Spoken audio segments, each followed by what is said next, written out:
Hello, everybody. We got cat paws. We got DnD. We got everything today here, and you shouldn't miss episode number 18. It is 18, right? Mm-hmm. Yes, episode 18. Oh man, we're getting closer and closer to that episode number 25 to get over the year mark of your last guy's campaign. And I am crossing my fingers that you do for several reasons, one of which is I do not want to start a third campaign because that would be way too much work. Unfortunately, as you can see, we are missing one player. However, I don't think I actually mentioned that last time, even though we knew last time that you would be missing today. Well, as we can see, a well-oiled machine as always, we always inform our viewers of everything that is up to date. Yeah. Oh, good. Hear myself there. Okay, apparently I was so loud for a second that I could hear myself echo through one of yours. Okay, I'm getting off topic once again. Christ. Let's just do our introductions. Starting off with the one and only. That would be me.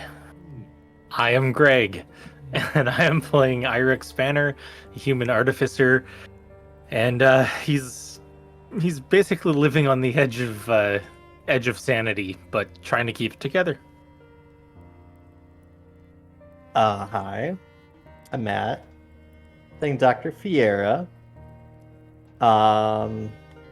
Human wizard who has traveled quite a way to actively make friends and get some entertainment and try to figure out how to get her goals done, and so far so good.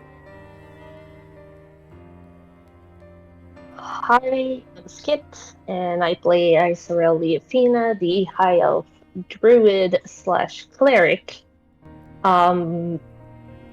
who's kind of wondering what the hell she got herself into right now, as things unfolded in the last couple of days, and trying to figure out how she can accomplish her lifelong goal. I mean, don't we all? Let's just say quote for real life. Yeah. I don't have anything to add, and I do not wish to further delay this, so let's just jump right into the intro. And I will have to mute myself.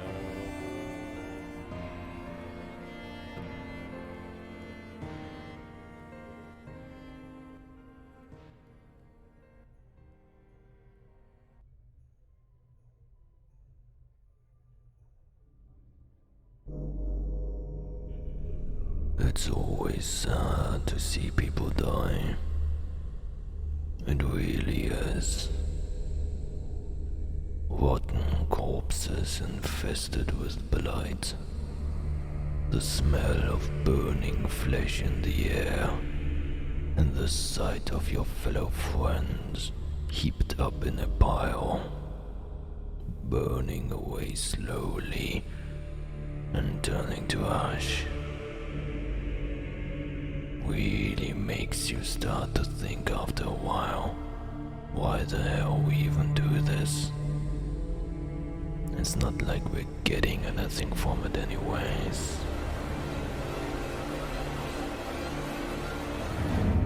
No. In fact, all we get is seeing our comrades die, day after day. To protect the people is what some of us tell ourselves. But I've learned that any excuse to convince oneself will eventually wear itself thin, and you'll have to desperately find a different lie to convince yourself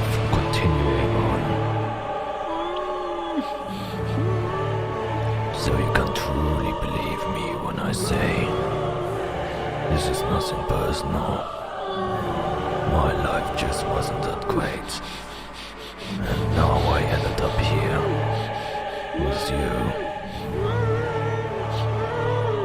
But don't worry, it'll all be over for you shortly, and in a twisted way.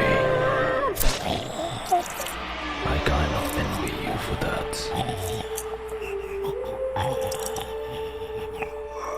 I'm too scared to die. But someday I will. And I'll be happy when that day comes.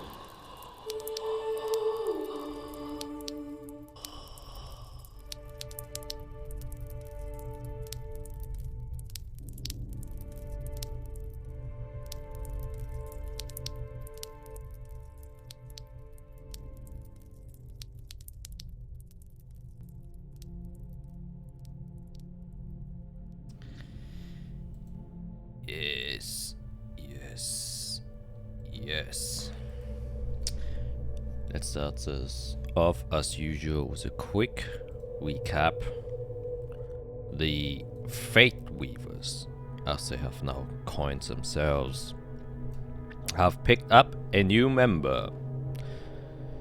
Neon Fighter Tilburn, the legend himself, aka Endel, and also made sure to secure his little sister Tila, who is suffering from a very peculiar blood curse, the Vilma's blood curse, which is sapping her strength slowly and has crippled her kind of bodily functions to a degree where she is bedridden, and so you decided to, in part of a contract that Fiera has with Endel, kind of take care of her, brought her to the High Plains, and is currently being taken care of the servants and attendants of the estates that you have been living in for the past few days. With that, you kind of went back to the arena where you have heard that a special tournament is kind of taking place there, and with great interest, personal and for some other reason why you would want to go there, maybe just to distract yourselves from the stressful events, just watch the tournament, relax yourself, and see other people deal with problems. And you then went there, splitting up while entering the arena itself, since the Neon Fighter and Fiera have purchased golden tickets and were kind of elevated into the Sky Suite, while the other three individuals were in the normal seats, have to make do with the 9th row, which is second to last, since it seems like the entire stadium was kind of filled out already and you arrived a bit later. Sitting there, the three were kind of disturbed by a dwarf who was keenly on, making a bet, trying to have some fun. Arya is the only one who kind of entertained his notions of fun by gambling a bit. Unfortunately lost some money.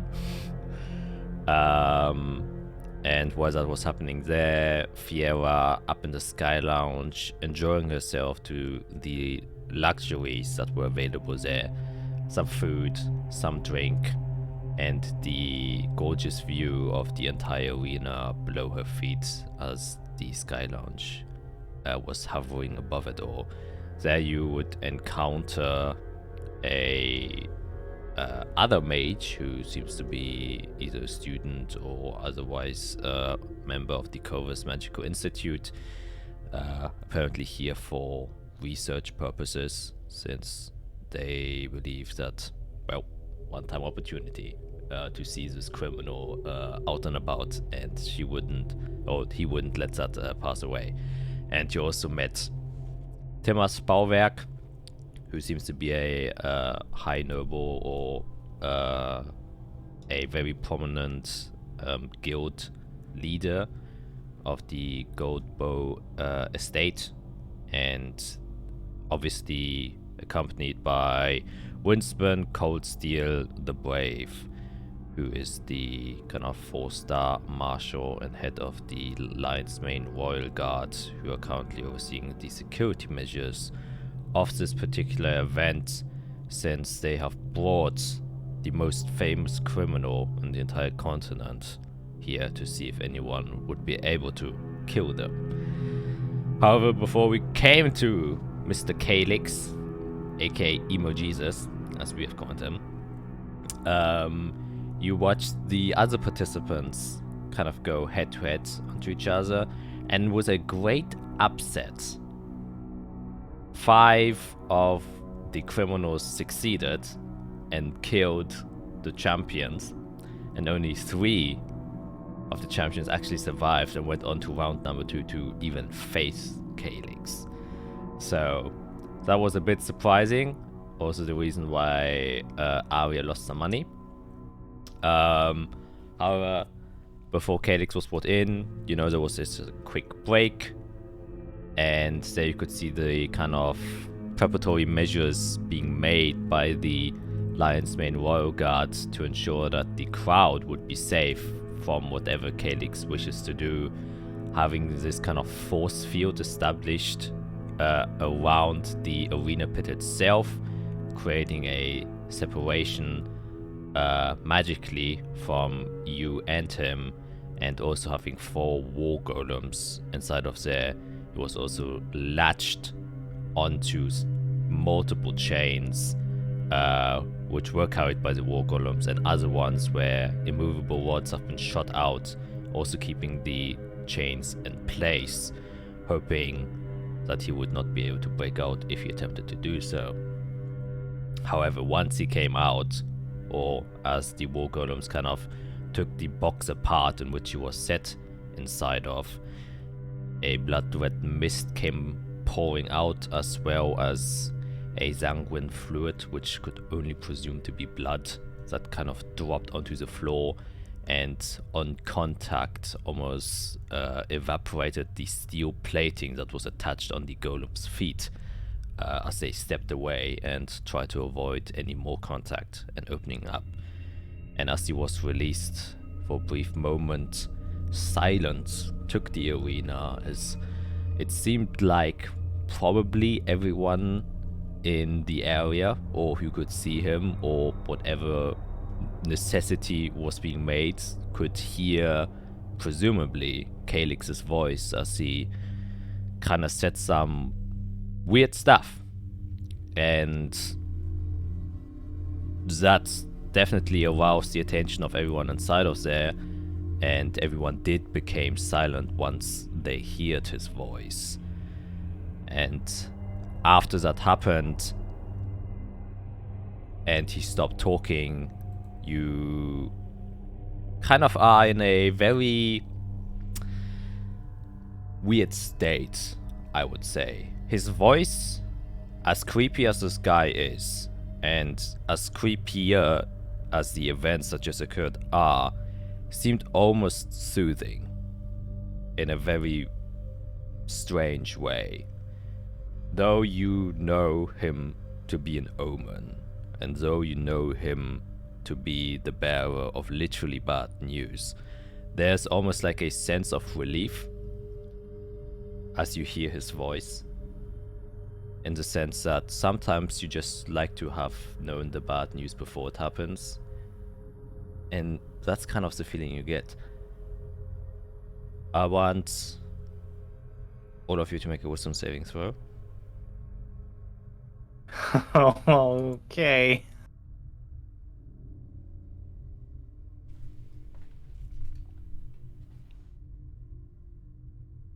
That is my highest one. Oof. Highest one and a high roll to accompany it. Is that a natural one that I'm seeing? Yep, you betcha. Oh my, first roll of the day. That's what we want to see. I swear. I'm gonna. Can I use my inspiration? Yeah, of course you can use inspiration. Please. Oh boy! That's not very inspiring. Yeah, I mean, he's beyond your inspiration, my dude. No, it makes sense. That makes sense. Oh god. I swear you have a strong mind. That's kind of the thing that is keeping you, or that has been keeping you going for the most part. And like I said, the soothing voice and stuff like that, you kind of just barely brush aside. And you kind of just shake yourself awake. And as you kind of look around you, you can see that everyone is sort of like in a trance-like state, just kind of every body part is just hanging limb. The eyes are kind of fixed on Calyx, and some even are in like a hypnotic state where they kind of just start drooling a bit. It is still extremely hard for you to concentrate, even though while in the state, and with a 25, the only thing you suffer is 2 points of exhaustion, as something is just kind of, just like the overall energy inside of you is just being drained out, and you just become, you know, while your mind is able to resist it, your body still is feeling a certain effect, and it's a bit uncertain what it is. Eirik, standing behind Isoel, your mind goes completely blank for a moment. You know, all that stress that has been happening over the days, it was kind of building to an apex point where it was soon to break. And then having this kind of occur to you, kind of frees you of that. It's something where all of that anxiety kind of gets released, and then you just kind of, your mind just basically stops thinking. It's a response mechanism to just kind of cope with the situation. And a part of you is literally just telling you to let go. This is one of the rare circumstances where you can let go. And you do let go. And Eirik, in a moment, you know, you had all this anxiety going on over the last few days, even a Voss.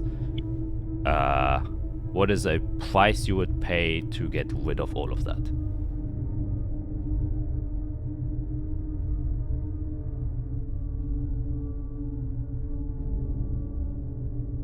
Oh my god. Like, I imagine you mean like metaphorical, not like actual like money cost. Yeah, whatever you think.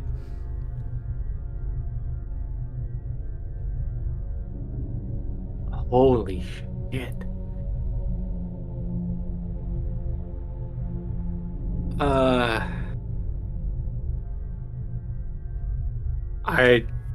Well, he would like his name completely removed from all records that he was working with the guilds over his entire life. Like, he doesn't want his name associated with any of the work that he's done surrounding anything that he's been a part of. Okay, and what price would you pay to have that happen?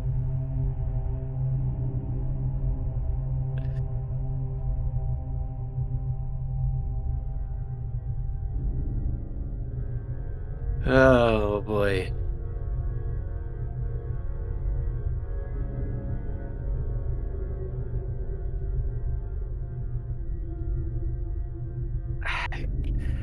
He doesn't have very many connections. God, this is difficult.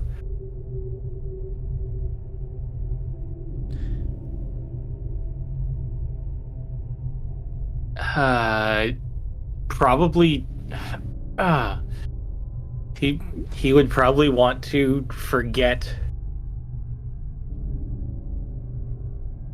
He would want to forget that, like have this part of his memory gone. The stuff that he's immediately been working on now, that it got so deep so quickly. He doesn't want it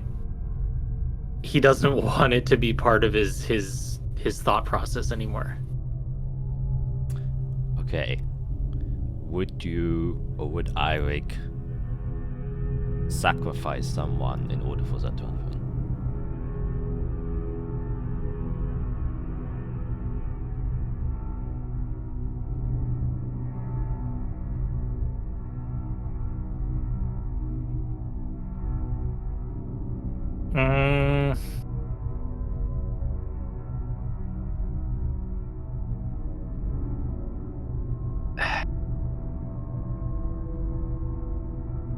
Yeah, the first one that comes to mind is... Are you talking about the white guy? What was that? No, nothing. It's true. What are you thinking?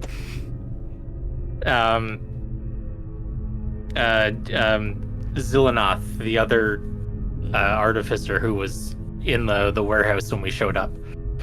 Okay. Then, would you make that deal? Yeah. Okay. We see kind of Eirik just suddenly get a strong nosebleed. His eyes become completely bloodshot, and then he passes out. Fiera. You got a Yes. You got a natural one. I did. You also are in kind of this catatonic state. Body goes limp, mind goes limp.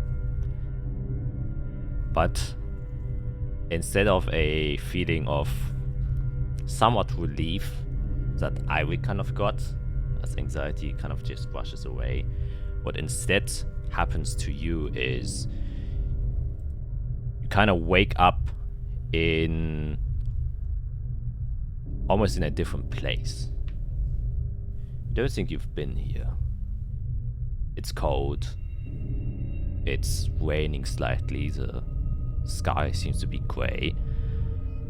Looking up before you, it's completely cloudy. You're in a very rocky area, rocky terrain surrounding you. You are inside of what seems to be like a ravine. And you slowly kind of just wake up there. What would you like to do?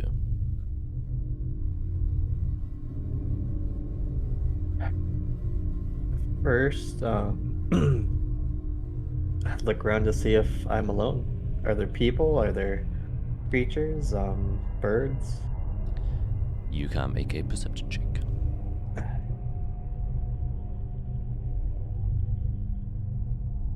Oh, 18.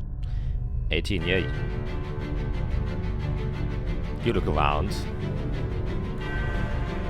and as you kind of trying to gauge where you are, you hear a sudden as you then look behind you, and you just can see a large plume of smoke erupting from somewhere, almost as if a minor earthquake shook a portion of the ravine where you are. You do see birds kind of flocking away from there. Currently where you are, as you're kind of just panically looking around, kind of just to gauge in what kind of situation you're placed in, on top of the ravines you see several dark-robed figures who are kind of running towards the portion where the smoke kind of came out of.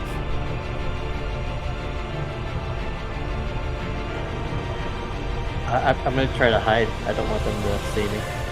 They don't seem to be noticing you. They are extremely far top on the thing, and they're just running towards the... Okay, so we'll focus on that.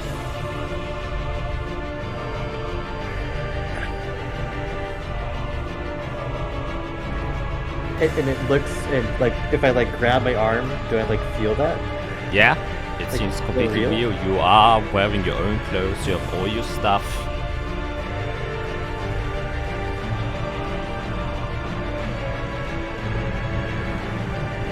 Do I have memories of being at the arena shortly before? Yep, you have everything. You just awakened this new place. Great. Okay, so I think I randomly got shot here. Perfect. And there's an event going on. That has to be why I'm here. I'm gonna make my way toward the smoke and do so slowly though, like I don't want to be seen, but I do want to head toward it, so I'll take my time. Okay, then make a stealth check.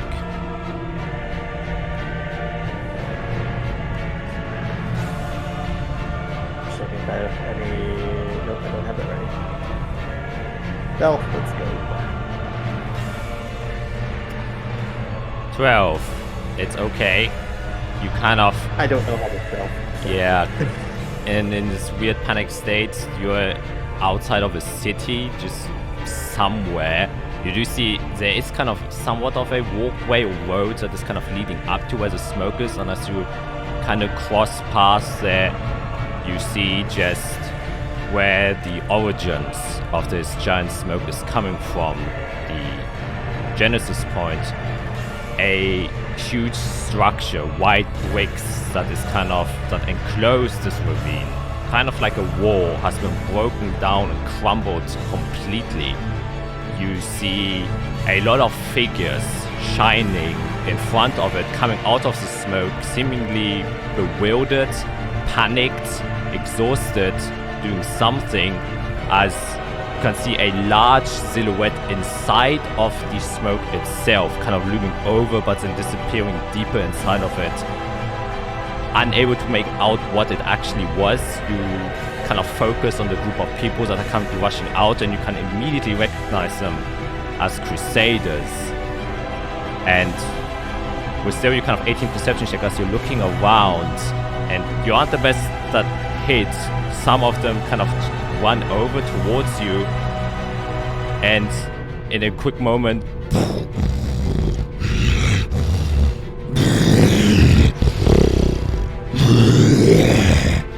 you hear this loud growl as one of the crusaders kind of rushes to you, seeing that you're a civilian there, kind of tries to take you into cover as a huge boulder just crashes inches away from you and just completely destroys the wall you were hiding behind. But just a moment for the crusader to kind of take you and swing you to the side, and then you just hear a voice that kind of says, as you're kind of bracing and ducking from the dust that is being spilled, "Are you okay? Fiera, what the fuck are you doing here?" And as you look up, you see the face of your brother. "You shouldn't be here right now." "Doesn't matter. There's no time. Just stand up and run away, okay? Some of my friends will accompany you. Get as far away as possible. Do you understand me?" Come with. "No, I can't. There's no time to explain." And he just kind of shoves you away. And as you kind of shove away, you kind of trip on a rock, stumble down, where you are kind of snap back and just land on the floor of the Sky Lounge and tumble down. Your nose starts bleeding heavily as well. I look at Indel. Does he? You are currently unconscious, so you just kind of drop down. Okay. I actually have to make a throw for Endale as well. Ooh, that's not good. I don't have sending today. Oh boy! We can see that Endo catches you because you rolled a natural 20. I got that one. Oh, that's perfect. He is your other side now. The only one currently conscious is you, Isurel, as you kind of see people left and right of you just dropping down. Yeah, do I realize that my friend, as I see people like tumbling, I'm just gonna try to find Arya and Eirik, because I know Eirik was a few rows behind me.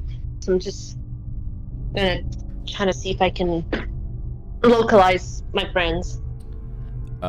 Yes, you do see Arya next to you, who also are slumped over unconscious, and you can see she's bleeding profusely from her nose, and you can just see a pool of blood kind of starting to form under her as she's kind of lunged over.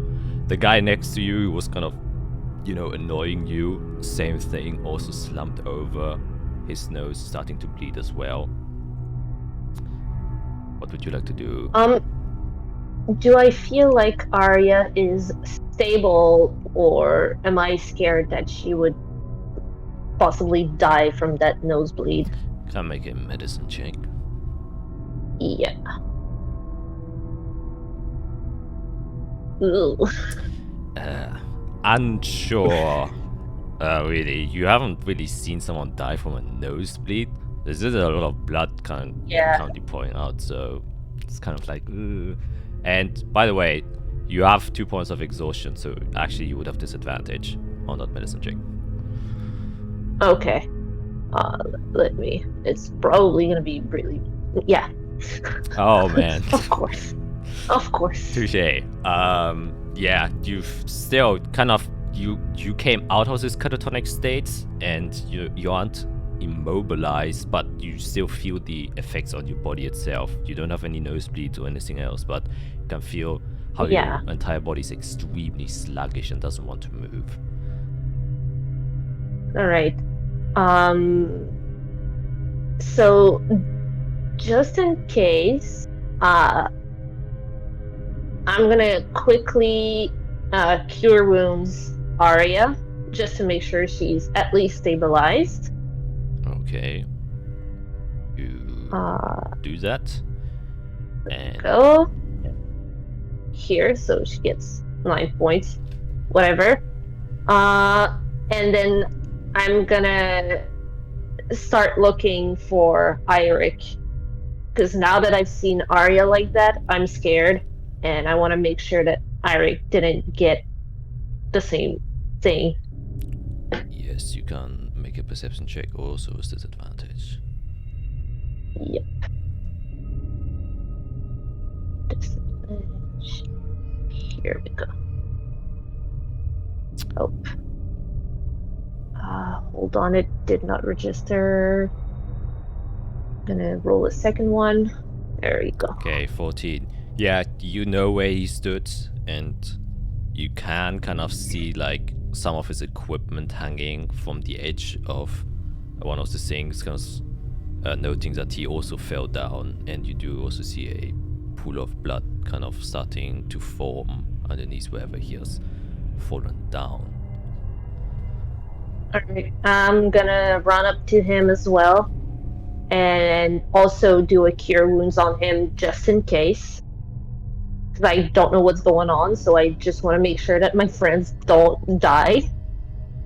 So there you go. And then I'm gonna start screaming in my head for Sierra's name, just to see if the mind link is still working. Yes. Now I will actually have to read this up to see whether or not it falls down when she becomes unconscious. So let me just look at that real quick. Yeah. But I am somewhat. I would assume not. Yeah. Right. let me Yeah, just- I do think it fails when she gets unconscious. If I remember reading that correctly. What's this psionic whispers? Well, with you, it's not to send your connection at any time. You can create don't use me.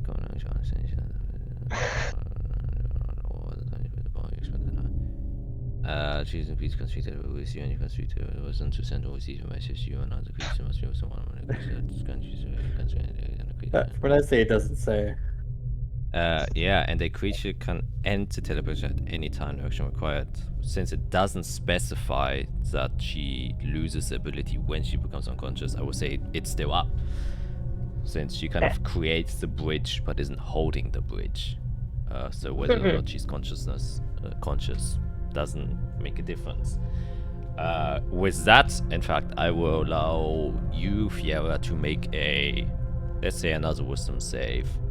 Oh, Jesus, okay. Can't be worse. I mean, it could be that one, but... Yeah, that'd be pretty bad. There we go, that's what I 19. should have got. Now, what do you say, Isoel? I'm gonna start screaming Fiera's name and be like, "Are you okay? Is everything fine up there?"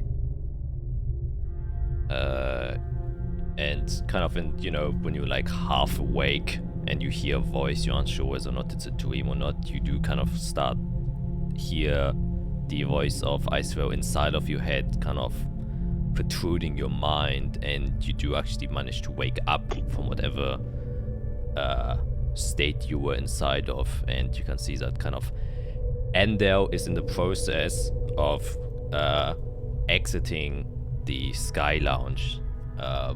Seems like a lot of other people are kind of have fallen down, and he's kind of making the efforts. As he sees that you kind of shaken awake, he said, Fiera, is everything okay? You kind of suddenly just dropped on me. Yeah, I'm immediately gonna look around for my brother. Marcos, do you see him? What? He's Legionnaire.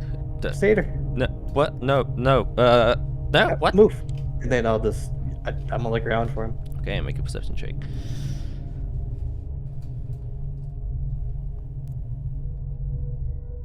That's about right. Yeah, nah. You also have actually 3 points of exhaustion as you kind of go on, and it lets you down. You kind of stumble onto your knees as you take your first step. Kind of try to right yourself back up again, but you're so tired. The entire room is spinning. It feels like you lost a lot of blood and you're lightheaded. So focusing on anything is currently almost impossible. And you can see that kind of Marcus goes to you again and says, I think it's, I don't know what you're talking about. Can clear that up later, but I think we have to go here. Staying here doesn't seem like a good idea. Right. Let's go. Oh, then I realized somebody was talking in my head. Are you all okay? We're leaving. I'll say it through the mind link.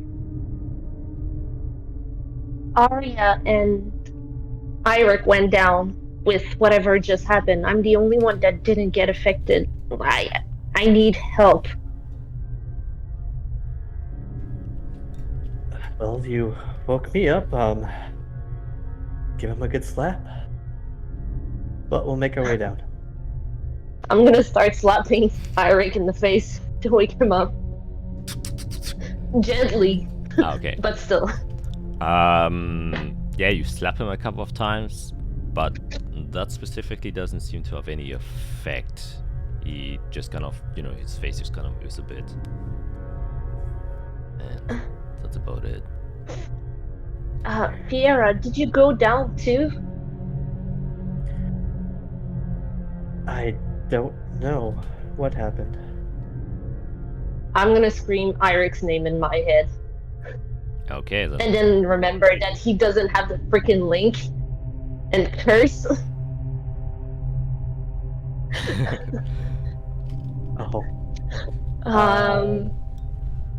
We'll be down shortly. I'll try to help.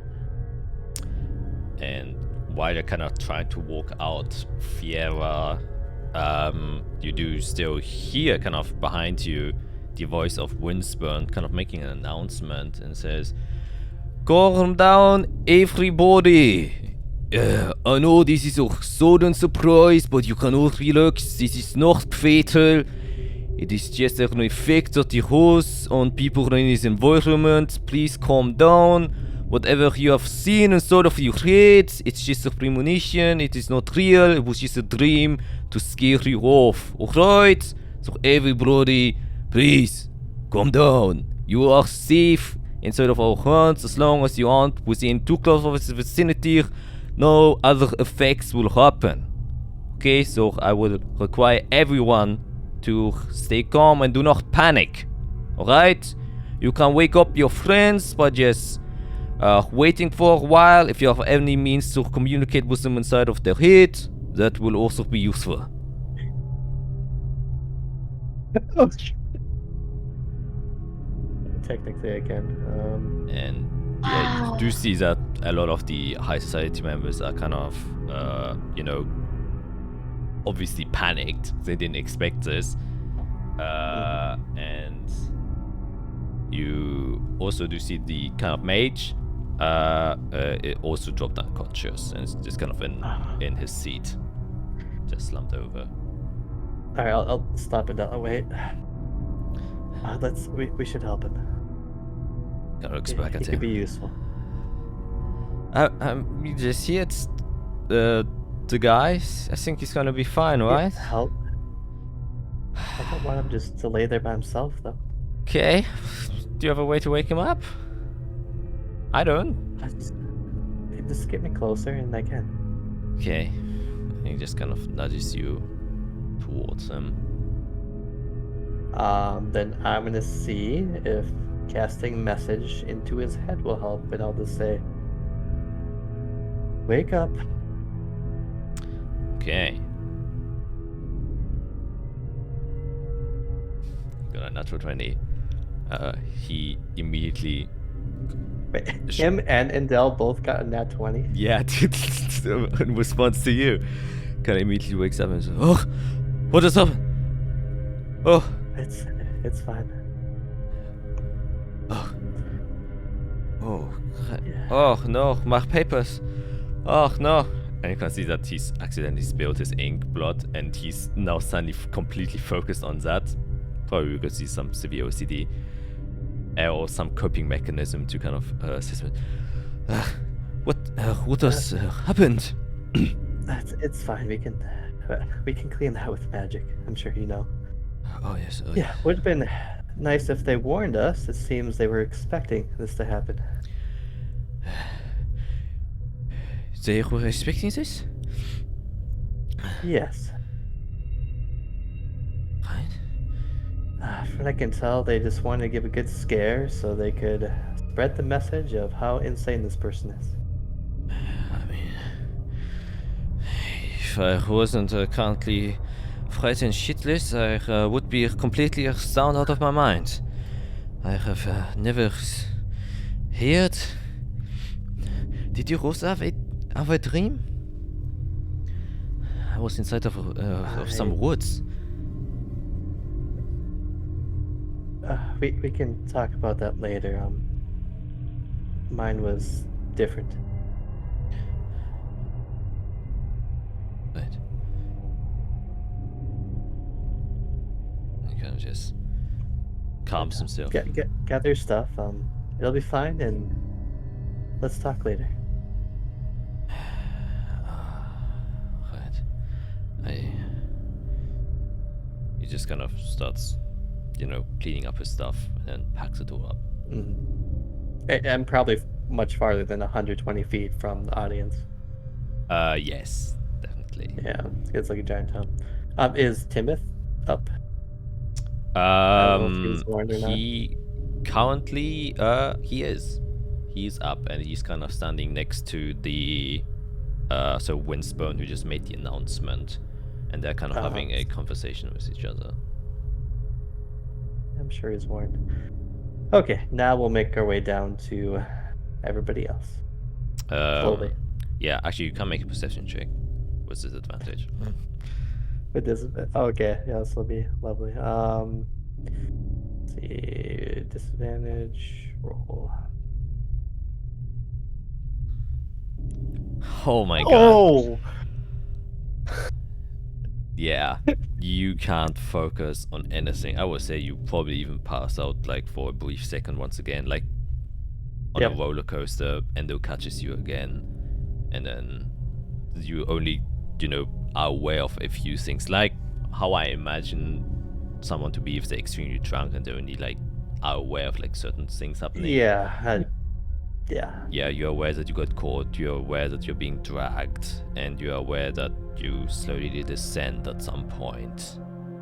And then after, well, we'll get to that later. Iso, are you doing anything specifically? You kind of, I presume, dragged either Irek to Arya or Arya to to Irek. Which one would you have done? I probably would have dragged Arya to Ioric to try to get her out of the stands and at least have my two friends on flat land rather than stairs. Yes. And as you kind of there, you do see that now probably 98% of the people that were here got knocked out, that passed out. And you do see like a lot of blood from everyone who got knocked out. The nose just started bleeding, kind of just pulled onto the seating spaces. However, you do see and hear as the war golems start to go back to Calyx, and they are holding the quartets of the cube itself. Calyx, since he kind of spoke, he's kind of just chuckling to himself the entire time. However, you don't hear him anymore. You just kind of see the slight movement of him, his chest kind of going in and out. And you can see the war golems are just, in the process of closing the cube again, and Calyx himself doesn't seem to make any notions of trying to resist it either. Just kind of slowly happening there. And while that also is happening, the loud noises and stuff like that, you do see now a few unconscious people now also start waking up, and every single one of them kind of in a panic state. Either, like a sharp inhale as they kind of jump back to consciousness, some a little bit slower, but every single one of them has kind of a very disheveled look on their face. They are very confused what is currently going on, and the few people who actually manage to stay conscious either are just immediately leaving or are trying to help some of the people similar to how you are.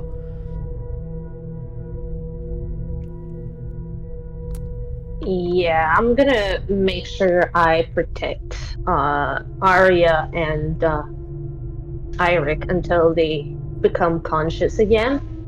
And yeah, just kind of if I see like someone trying to walk up and they have a hard time, just kind of help them on their way while trying to keep them away from my two unconscious friends. Like, yeah, I'm gonna help you, but like move away. Like, don't stay here. Yes. In the meantime, Endo is kind of making his way to you as well, kind of carrying Fiera, who is the mage at your side, Mr. Verman, and Oh, that's how it be.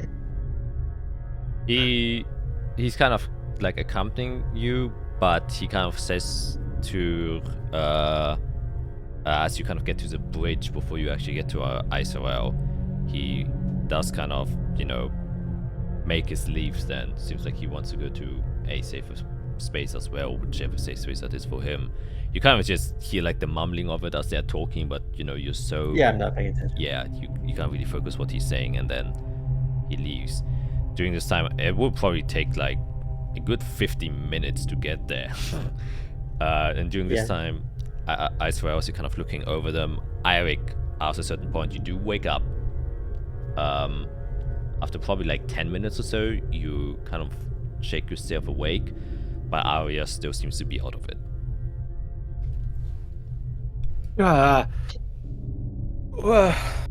Okay. Ooh. And Eirik, as you wake up, you feel a seizing pain in your chest as your scars kind of burn a bit. I just release this like just loud, painful yell. It's basically all of that stress now coming out and into that pain. Yes. Are you hurt? Are you okay?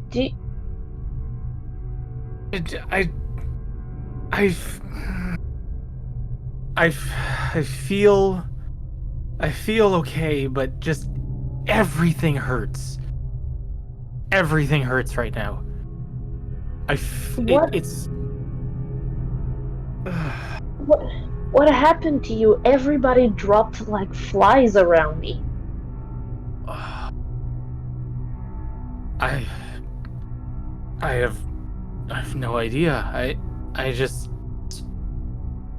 I blacked out. I just had this wave of calm just wash over me and then just gone.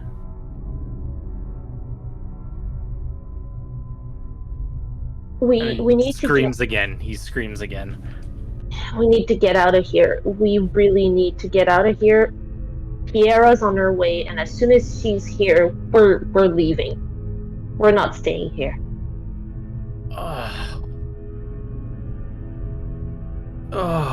What happened? That criminal just started laughing like an absolute maniac, and everybody dropped. I just watched the entire audience drop around me. Like, everybody's bleeding out their nose. I reach my hand up as soon as she says that, and is there like real blood? Like, can I feel it and see it? Oh yeah, it's quite a lot. Like luckily your favorite bandana, so it kind of soaked up most of it, so it isn't that visible. But as you maybe like kind of look around you, and you both kind of then your attention kind of gets drawn to Arya. She's still bleeding actually. Shit. She's fuck. Oh, God damn it. And I'm just gonna like put my hands on her shoulders and cast Spare the Dying on her. Because I have that cantrip now. And I just want to make sure that she doesn't fall in. I don't know what's going on with her, so I'm just like, fuck, and just Hail Mary, Spare the Dying on her. Yes. Just in case. Okay, yeah, you do that. Doesn't stop the bleeding. Still seems to just her pool of blood just kind of becomes, just slowly bigger and bigger and bigger. Shit, and I'm just gonna. Oh fuck. I don't know, and I'm gonna rip the bottom of my skirt and start like shoving it like where the bleeding is, trying to stop it and like kind of freak out because my friend is like losing all of her blood in front of me and I have no idea what's going on, and yeah, just kind of freaking out trying to stop that bleeding. Yeah, you can make another, I guess, medicine check. Yeah. There. Still at disadvantage, I'm guessing. Yes. Alright. Yeah. It's an 8. Yeah, it's... Yeah. You kind of quickly just get the idea, instinctively, that probably, like, this isn't like normal bleeding.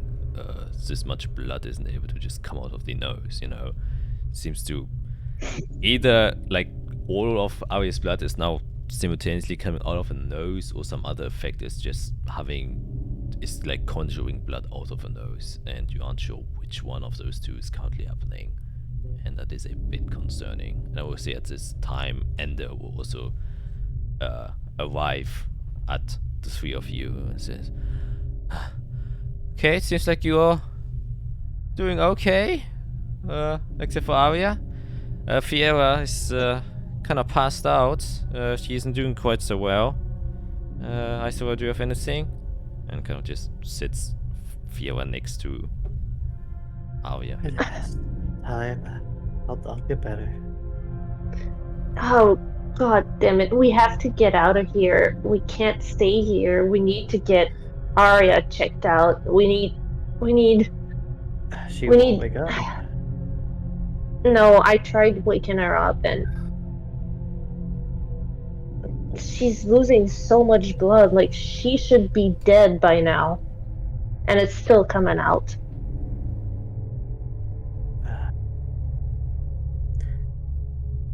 Yeah, I can't think. And I'll try the message cantrip again to Arya. Come on, up and at him. Okay.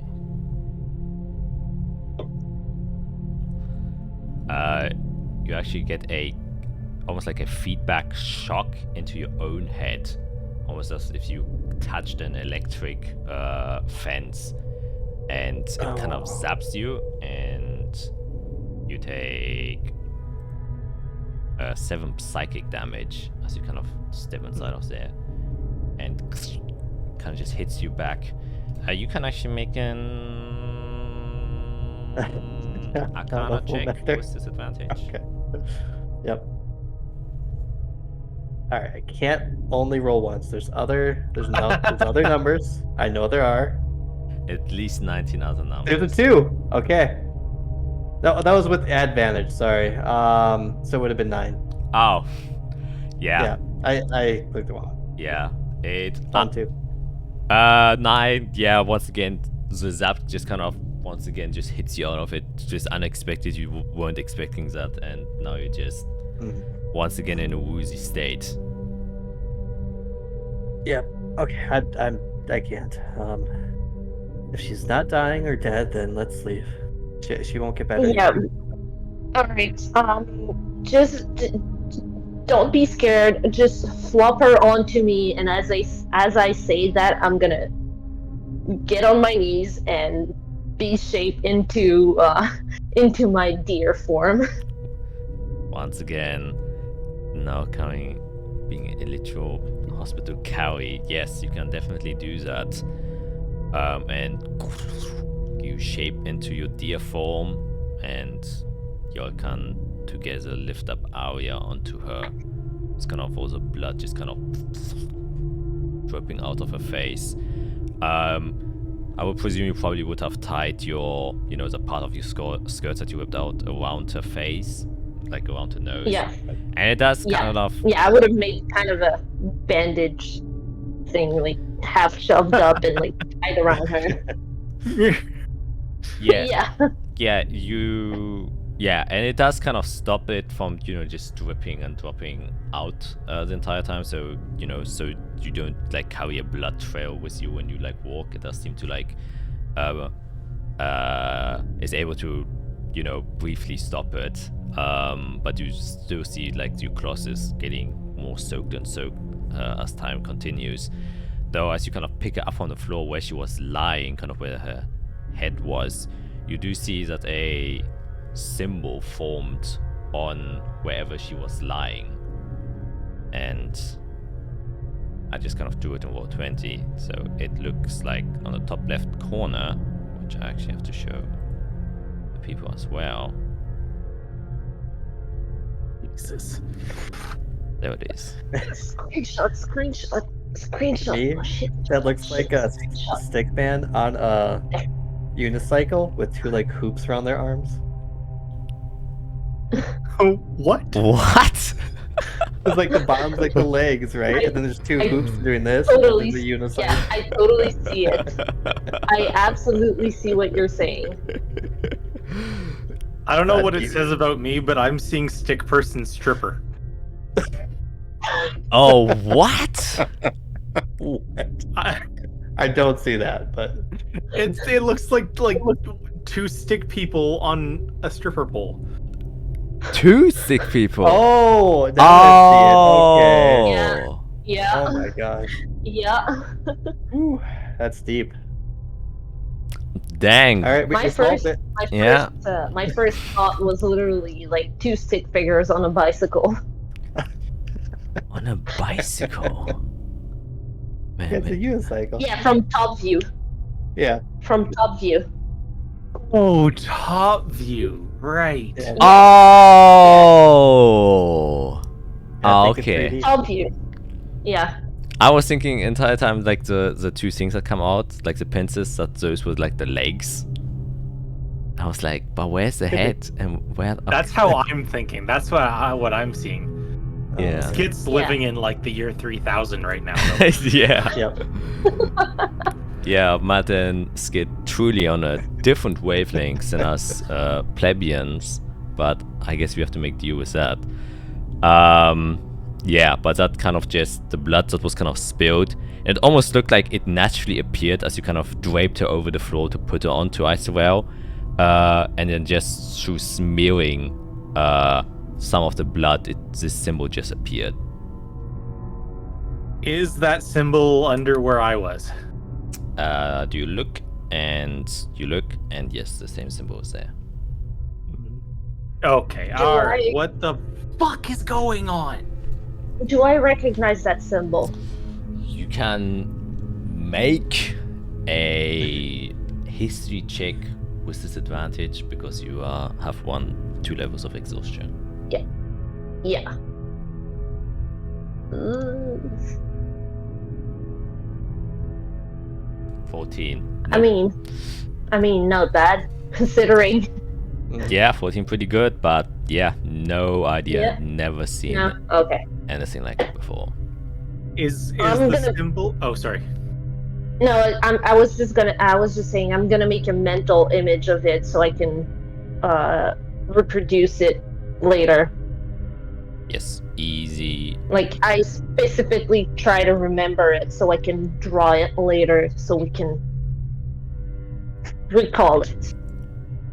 Yeah, oh yeah, Ivik, what were you? Oh yeah. Is the symbol like in the ground, or is it like the blood that formed the symbol, or like what is it made of? Yeah, the blood made The it. blood formed the. Okay. Yes. Can I try to like just like run my foot through the pool of blood to see if it changes anything? Yeah, you run it through, it smears it, and it becomes a little bit less visible. But it doesn't reform. No, it doesn't reform. Okay. In fact, I will give each and every single one of you the benefit of the doubt. No, I think you would even notice it as you kind of just tampering around, and you kind of smearing the blood thing. Probably one instinct is to look at your own body, and you do see on your right wrist the symbol is also there, almost like it was Yeah. carved inside with a knife. I'm out. He's going. Getting away from him, from the symbol on the ground at least. Okay. And you'll make your way with the Icewear. D-E-E-R, not D-E-A-R, even though both would work. And kind of Yeah, step on the and I just don't remember if I had mentioned, like, when I take my deer form, like, it's a special deer. Like, it's not just like no, but seriously, like, this is the form for me. So I still have like that moon crescent thing on my neck, and it looks my deer look a little bit more majestic, I guess. Like, clearly you guys can see that this form holds a special place for me. Yes. And as you can all leave, you do see that several of the guards that were surrounding the entire thing also dropped. They obviously help each other, and then after they, kind of all wake up, they also make the efforts to wake up the viewers who are still unconscious, which is literally hundreds of them, probably even maybe thousands. As we pass the guards, I'm just gonna like go up to one of them and just grab them and be like, "What happened? What is happening? What is this? What is happening to us?" This open last time as well, but it seems like no further consequences will come from it, so don't worry too much This about it. doesn't seem like no further consequences. We have our own historical investigators. It is just their insignia. We believe it's just superstitions that he wants to spread. We believe that the more fear he can cause inside of people, he will gain strength. So just ignore it and you will be fine. I'm not ignoring this. I'm not ignoring any of this. I didn't want to be here, and all of a sudden, we're all marked for something. I don't trust anybody anymore. I'm just gonna run away, like keep walking. He's like, wow, motion back down. It's like, just keep to yourselves, everyone calm down. And yeah, he goes to the other people and starts helping them as well. Yeah, where would you like to go as you kind of step over the bridge with several other people who are also making their way away, and most of them are also looking at their wrist. Back to my state. Go home. Yeah, no, go ahead. Sure, let's head back to our rooms. I literally can't walk on my own. Through the mind link, because that's the only way I can communicate right now. Right. I'm gonna say I need to get Arya through one of the clerics up at the castle, at the temple. We should get back to the higher plane. Yeah. It is a long way for us to go. We gotta move. We have a deer.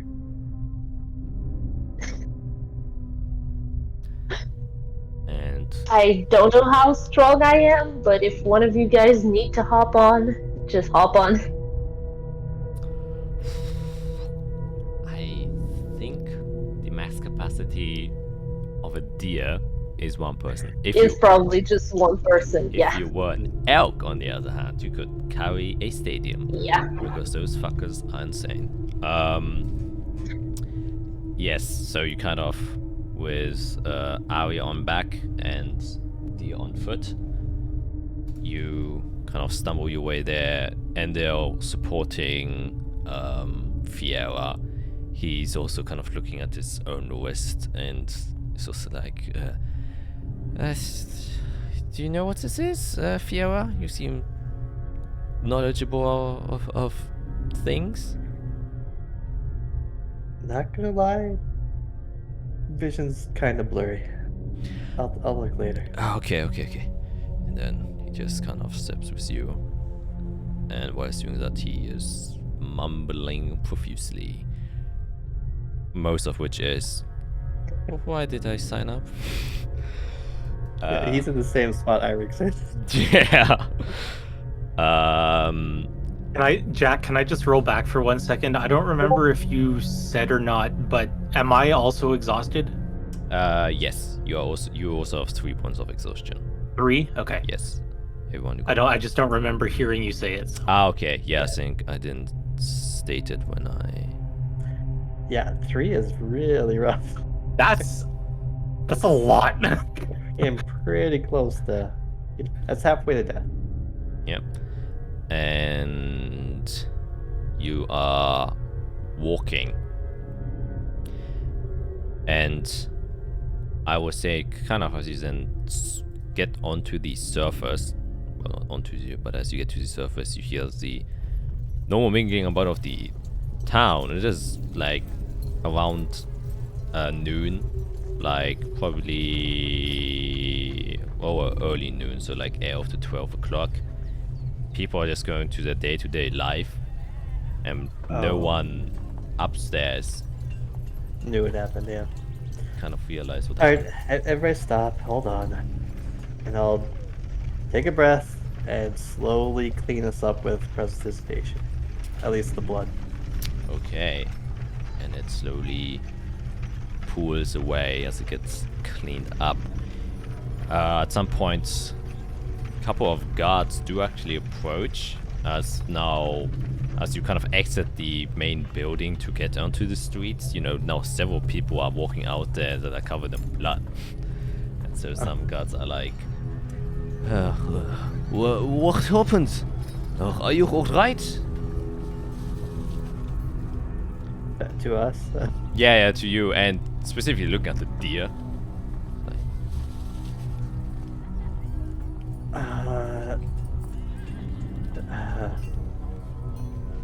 Some reason somebody thought it would be funny to have everybody bleed through a entertainment event. Not funny. I plan to issue a formal complaint as soon as I get to a bed. Yes. Oh, right. Oh, not to you. Don't worry about that. Oh, To the purveyor of the event. He'll be hearing from me. do you need our assistance? You seem to. Can you get us to the high plains? The right Quickly. place.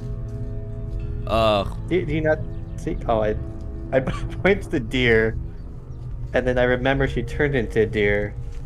I'm like, yes. Well, I do not know if I am able to take you there. Can you expedite it at least? Do you have a cart? Do you guys have someone who's driving around who can just bring us there? Sure, we can get a card. Very nice. No eagles. Please, no eagles. No. Cards. Very nice, sir. Can you get a card for three? 3 people? 4 people and 1 deer? Yes. As he says that, I'm gonna bend down on the ground to let Arya go and revert back to my elf form.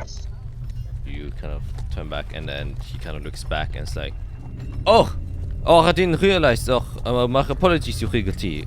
Oh, you should have said this sooner that you were accompanied by nobility. Yes, please hurry up. And then you can see that out of one of the nearby stables, a cart is being procured, being kind of carried by or dragged by a horse, and it kind of quickly makes its way there.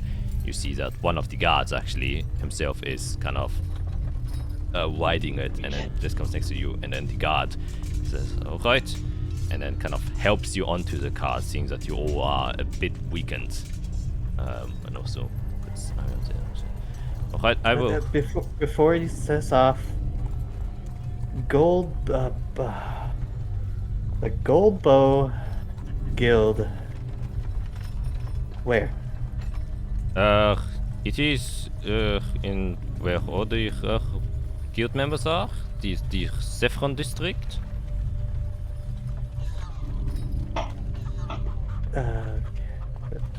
Okay. What does it look like? Oh, it is the biggest building there. It's a large white building with a golden gate. It's hard to miss. Just walk inside of the Saffron district and then you will be able to arrive there.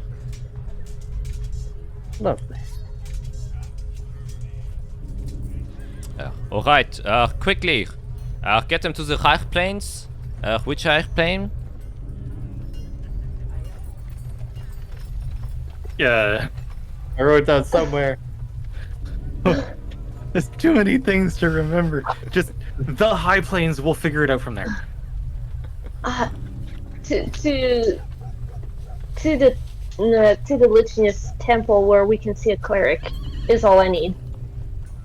Alright, ansuchen high plane. Alright. And then slaps the horse Obviously. on the ass, and then We knew that. the you knew it was time. Yes, and they make their way there, and you kind of gallop. And while you're kind of going through on the cars, is there anything specific you would like to do as you're kind of passing through the city now? Yeah, now that Irik's finally sitting down after this last little bit of chaos, you can see that like he's like being very like fidgety and almost like it almost looks like his skin is crawling. He wants to like scratch at himself, and he's like trying to make sure his clothes aren't touching his skin. He just keeps pulling at his shirt, at his apron. He's just super uncomfortable now that he's finally kind of just sitting and processing what's happening around him. Yes. As you kind of make your way, the itch dissipates like progressively as the further away you get, but it still kind of permeates through there. Yes, and you do kind of see that, and you feel like it's a bit wet, a bit moist from where you are. Yeah, you don't know if it's sweat or if it's kind of blood that leaked from your nose all the way down there. You're a bit uncertain.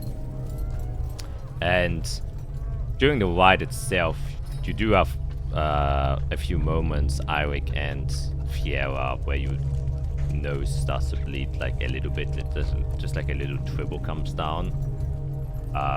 But nothing like severe. It's just like literally like maybe one drop every like 15 minutes or so. Since you are on horse, on carts, it's fairly early in the afternoon, so the streets aren't too clouded. You manage to make your way to the actual high plains in a decent time, probably like an hour, which is half the time, which would usually take the 2 hours by foot. And then you get obviously accompanied up onto the Anturian high plains, where you then eventually get there. And you wished to go to the Lichtkirche, or do you want to kind of go to your rooms beforehand, or what's your first? I would want to go to the Lichtkirche like real fast. First stop. Yeah, it's fine with me. Okay. You kind of go immediately there. Still see that the high plain is still a bit broken and damaged from, you know, the other big event that happened literally 2 days ago. Oh yeah. Just the other day, yeah. So you're just kind of, wherever you go, kind of surrounded with a bit of madness, and you notice that. Going there, opening the doors, you do see that there is a kind of mass going on. There's a priest on the other end of the pedestal, kind of just saying some prayers, and there are a few other clerical figures who are just, you know, in the midst of a prayer.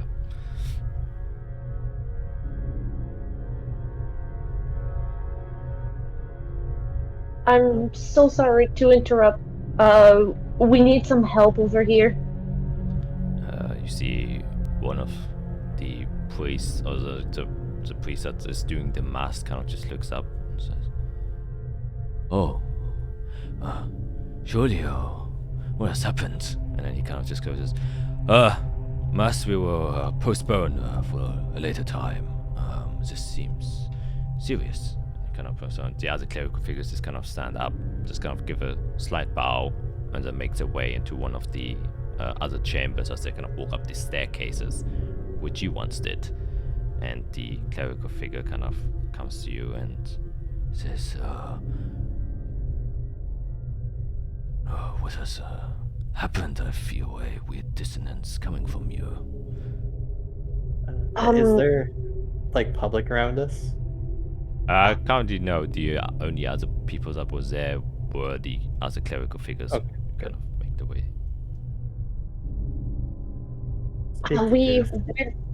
We went to enjoy the show at the pit that was happening today. in the underground. And the star of the show was Calyx. Crazy dude. And everyone dropped, and now our friend Arya here, she just doesn't wake up, and she keeps bleeding profusely no matter what I try to do. This is beyond my capacities. If I had to venture a guess, this Calyx fellow is quite adept at blood magic. His eyes kind of light him up. Like, oh, well, I didn't. Which is why I'm entrusting my new friend to higher powers.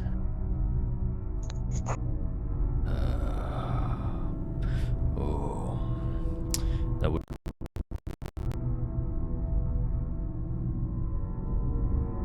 Out. Oh, there you are. Yeah, your Now voice it's cut good. out. Now it's back. Yeah. yeah, I know. He says, yes, I feel a weird dissonance coming from you. It is something that is very dangerous to be involved in. Alright? Do you know to which extent it was put onto her? That might answer a few questions for myself.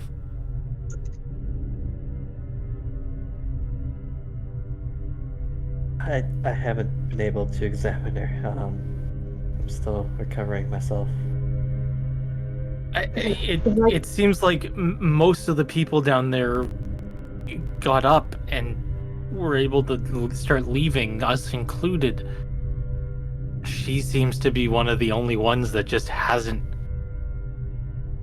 come back. Yeah, But whatever he did. Quick break. Oh, Wait, sure. my audio is.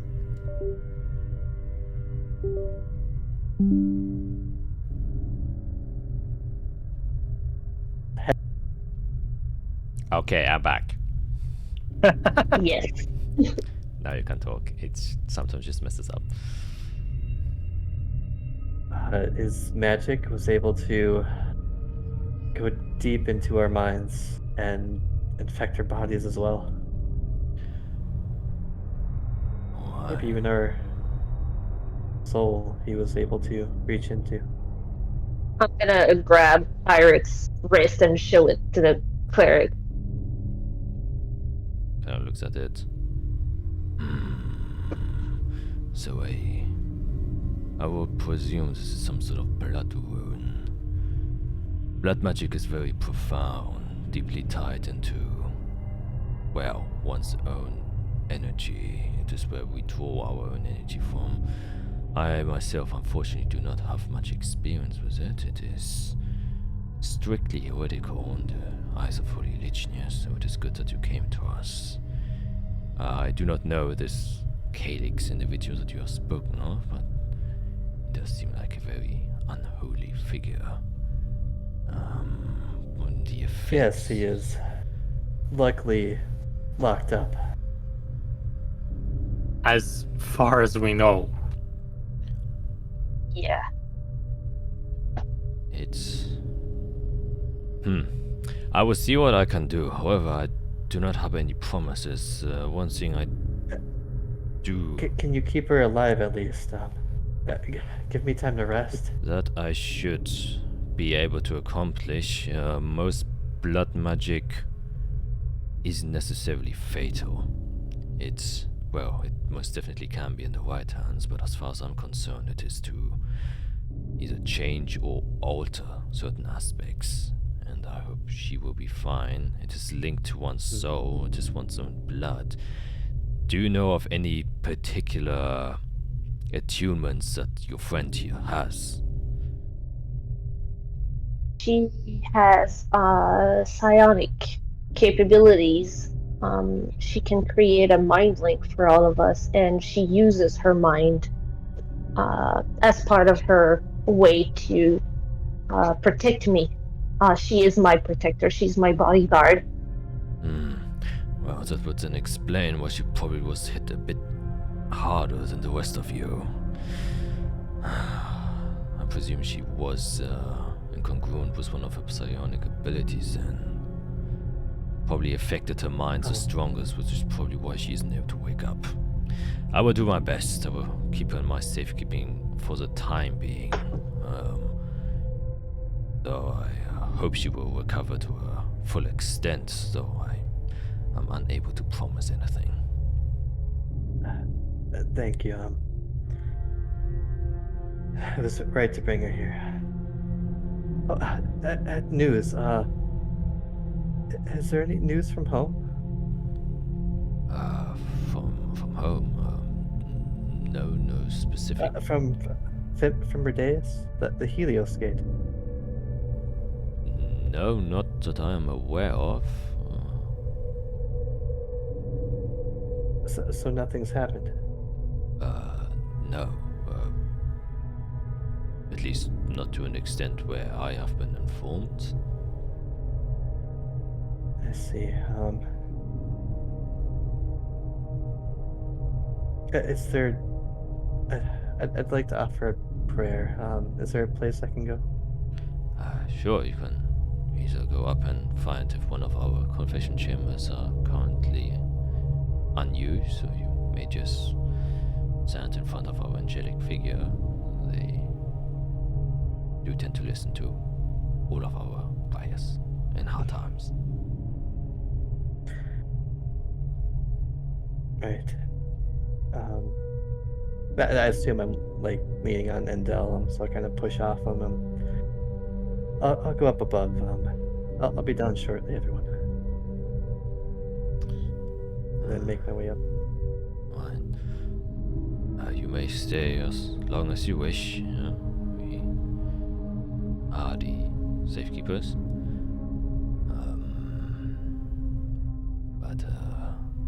So I am a bit remiss to say that I'm the only clerical figure here now, able to attend to you. The other ones have unfortunately left.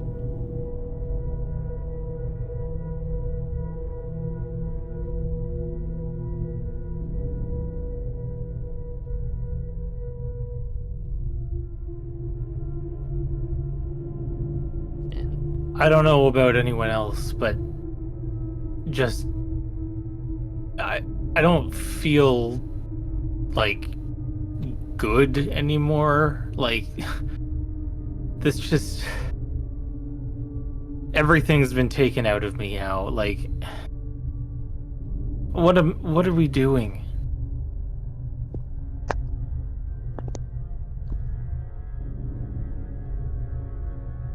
As dumb as it sounds, I think right now the only thing we can do is sleep until we feel better. Because I don't think we're gonna get anything accomplished as long as we all are this broken down.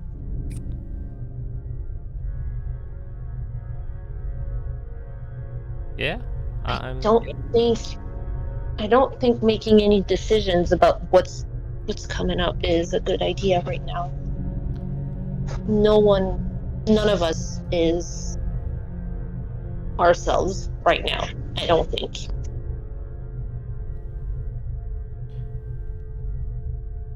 Yeah.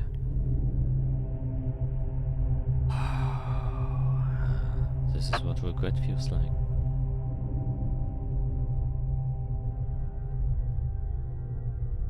And they're gonna just goes to one of the benches and then sits down. Just kind of starts looking at his hands.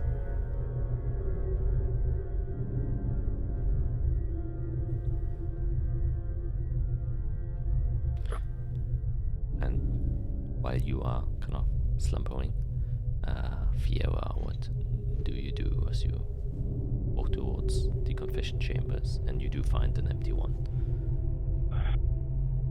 Right. Is it like the Catholic thing where you go in there, then there's like a holy person on the other side behind like a curtain? Yes, but it does seem like it is empty, so there isn't a other holy person on the other side. You can see that the kind of door for that is open.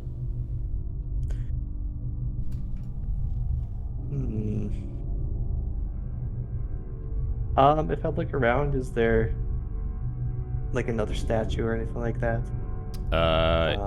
Yes, there is like a little altar where there's the Holy Listener symbol with a circle and the kind of spikes crossing it, and a small angelic figure kind of hovering beneath it.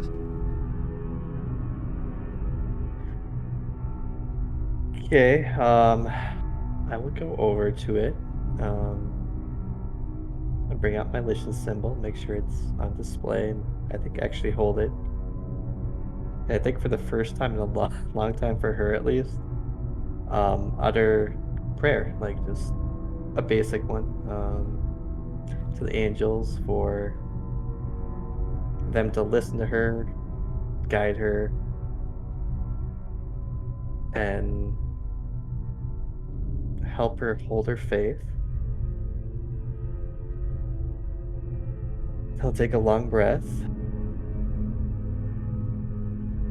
look at this statue. It's odd. Sometimes we're taught there's a lot of you, every aspect of emotions and life. And I've also been told there's only one. One that has the power over everything, that created us, the world.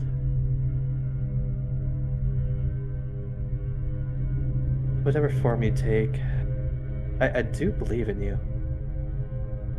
I mean, how can't I? The power from home, the miracles that do happen, the people we do help. Just know I do have faith. Trying a new path. It's because I'm trying to look for more help. You and your powers can't do everything by yourselves, and even your believers, they need help too. But I hope you are listening. And know that my brother has had faith in you for a long time. It hasn't been lost, not like me.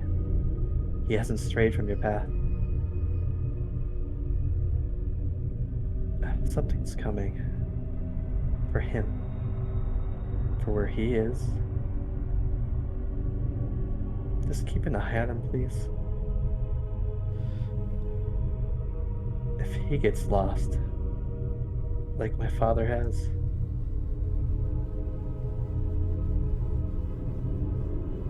well, then let's just say the path I'll go down after that, neither of us will be too fond of. And I'll kind of nod. And as you do so, you feel a hand touch your shoulder. A presence. Quickly turn around. And you see the figure of Calyx standing next to you.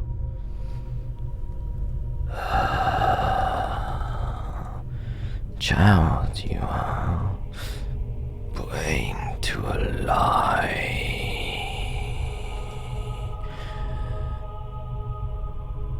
Your voice will not be heard by them, but I can change what you have seen.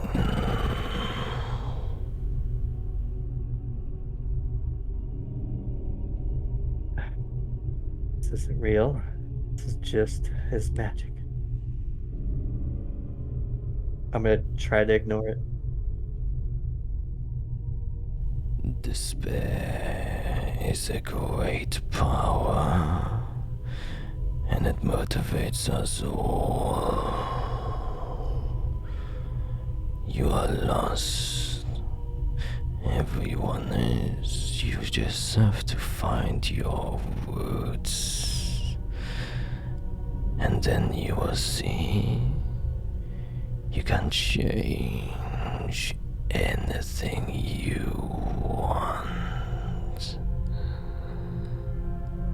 Anything. anything if you pay the right price. Sin.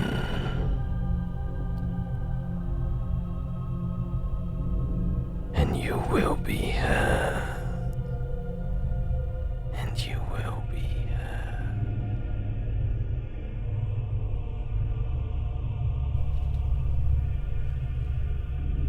And he disappears.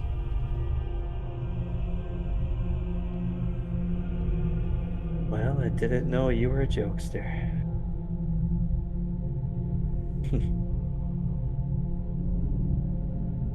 Don't worry, Calyx.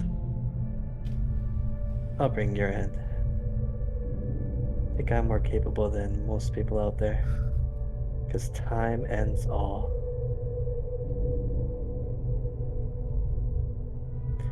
And then with a smile, I'll head back downstairs. Okay. While the other. I feel sick to my stomach from that. Oof. I feel like that's. It's tempting. You know? Am I becoming a warlock? Nah. Nah. Maybe if Fiora dies, I'll go that route. We will see. You step down, you join the others.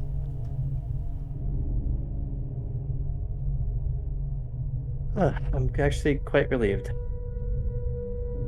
But I do think we need rest. And tomorrow we need to find our next path.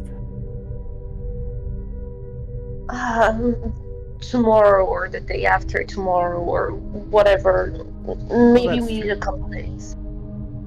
Maybe we just need a couple days to rethink this whole thing, because I think we're getting in deeper and deeper and deeper and deeper. I've been saying that for days now. Just gonna point that out. This went from 0 to 100 real quick. I believe the saying is that we are at the deep end when we should be. I'm too tired. Yeah, I think we all deserve a good night of sleep and definitely a bath and just Seconded. relaxing at least for a day or two to get our brains back to hopefully somewhat normal. Right. There is one person I'd like to talk to tomorrow, but that's all I have planned. I'm comfortable doing it myself.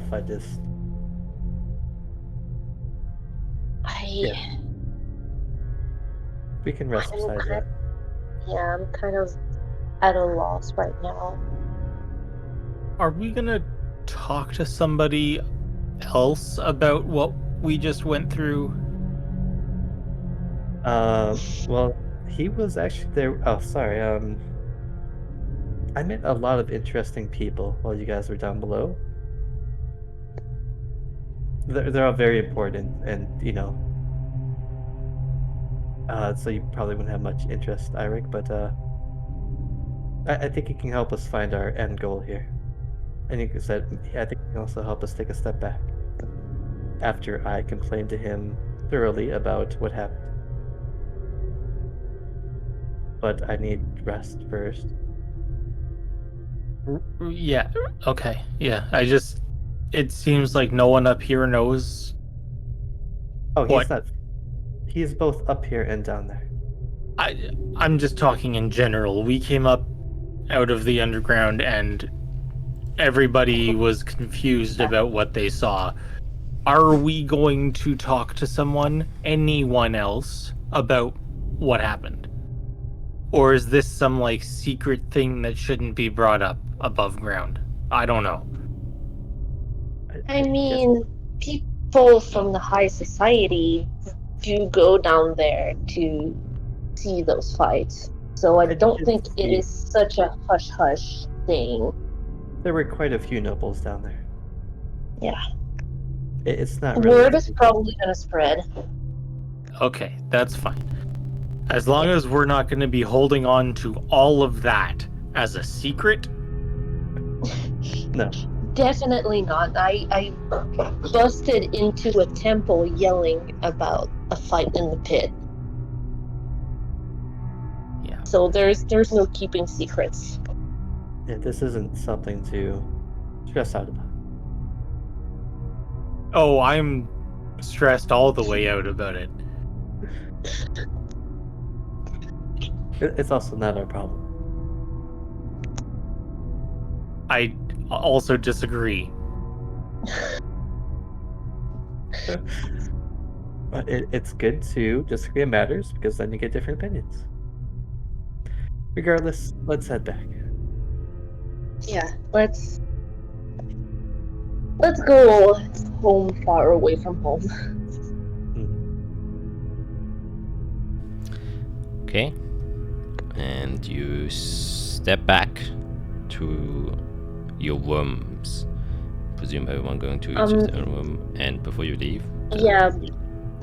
No, I'm gonna we're gonna go back, and once they walk inside the building, I'm gonna stay out for a minute, just outside, in the front entrance or garden that's in front of the building. I just want to stay out for a minute.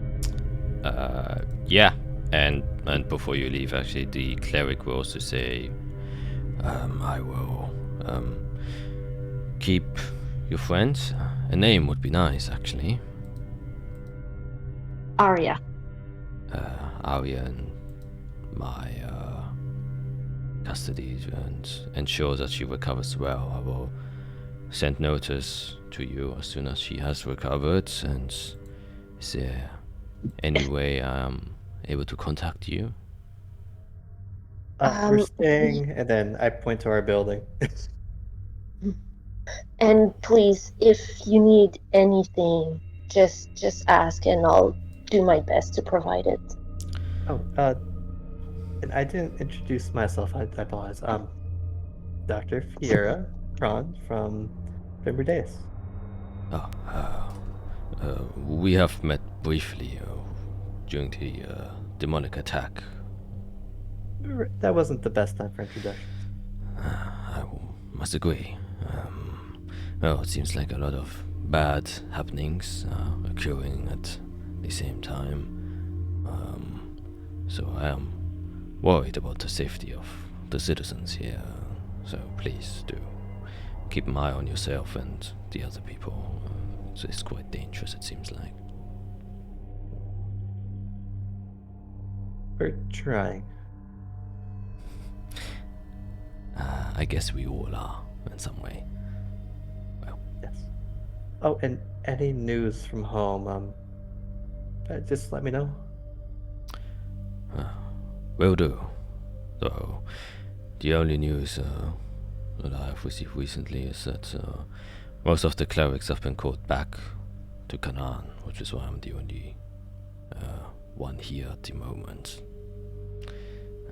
Right. Hopefully not for an emergency, though, right? No, well, at first it was for safety precautions. That the demonic attack that occurred here, they obviously didn't want our clerics to die, so they I figured. wish for them to return, though I am presuming with how the things are currently going with Canaan and Zunania that they are, well, I would guess preparing. Yeah, that's what I was worried about. Oh, very well. Well, if any other new news comes, I will have it make its way towards your ears. Thank you. And you'll then go to your boat while Isorel, you stay outside. Is there anything special you want to do outside, or are you just kind of taking in nature? Yes. No, I was gonna sit down in the garden and start meditating / praying to Servalon. Okay. You can actually make a wisdom check. Yeah. Ooh, without disadvantage, actually. So just regular. Yes. Okay. Wisdom check. Ooh. A 7. Yeah. You close your eyes, you try to concentrate. You're still a bit numb, feel a bit woozy, and for some reason, the only thing that pops up in your mind as you're trying to pray, trying to call out, is that symbol that was on the floor. That symbol that was left behind by the trail of blood. And after, struggling to get any sort of connection, and you open your eyes, you see on your lap a blood red lotus just sitting there.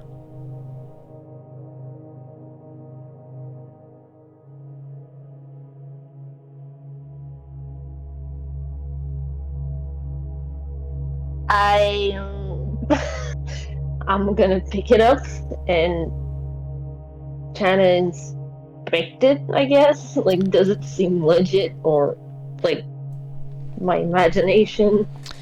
Yeah, you pick it up, and as you touch it, you also hear a voice. You like to help. Give it to the child. To save her. It will cure her. That's what you like to do, don't you?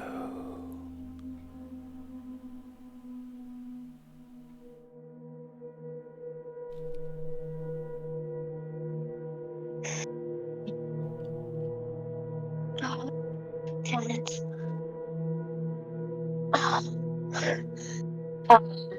I'm gonna go back in and try to shake that weird feeling off and kind of hide the lotus and not show it, and go back to my room as if nothing happened.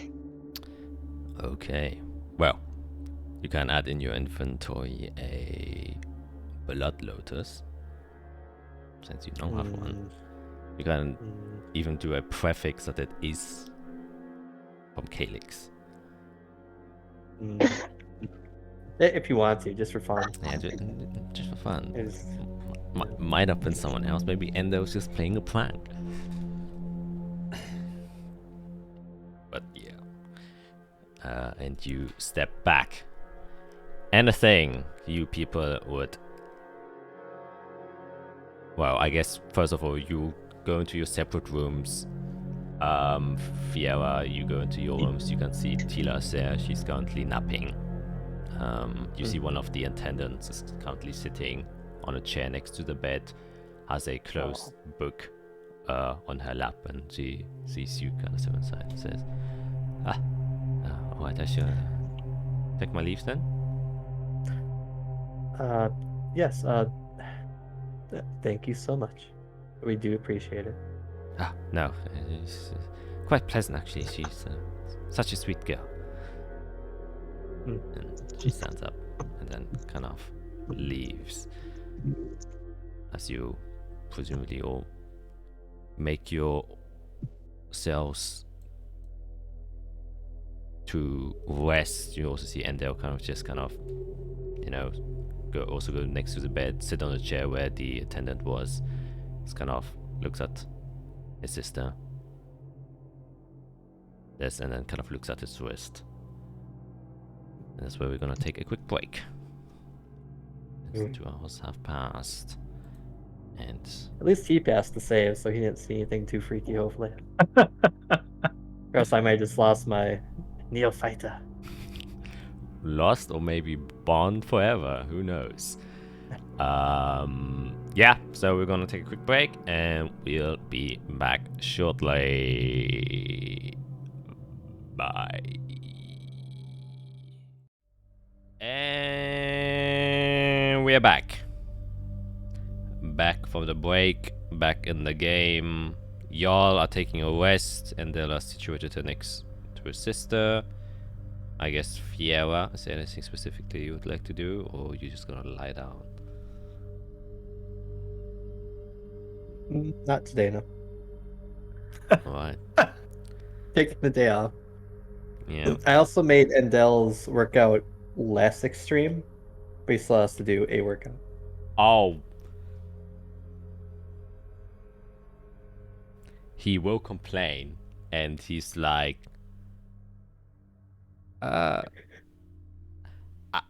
feel literally half dead. Oh, you feel half dead. Yeah. What if I helped you? Give you a boost. In what way? Well, I did mention I haven't showed you what magic I use yet. Okay. You can literally end your workout in about 5 minutes. Oh. Please don't say I have to jump off a cliff. No. Well, not yet. We'll work up to that. Okay, and how? How? Is his sister okay to be left alone for like 10 minutes?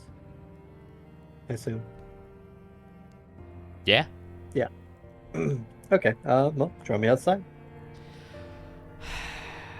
Kind of touches the It'll be wound quick. where you stabbed him. I won't be doing that. Literally just a workout that we will crunch into 5 minutes.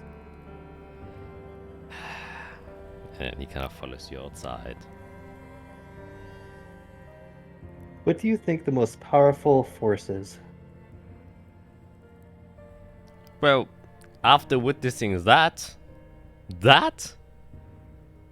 Oh. Well, that was impressive, but even that has its own limits. See, to me, the most powerful force is time. Because not even he can withstand against that. Everything meets its end. well, I actually beg to differ.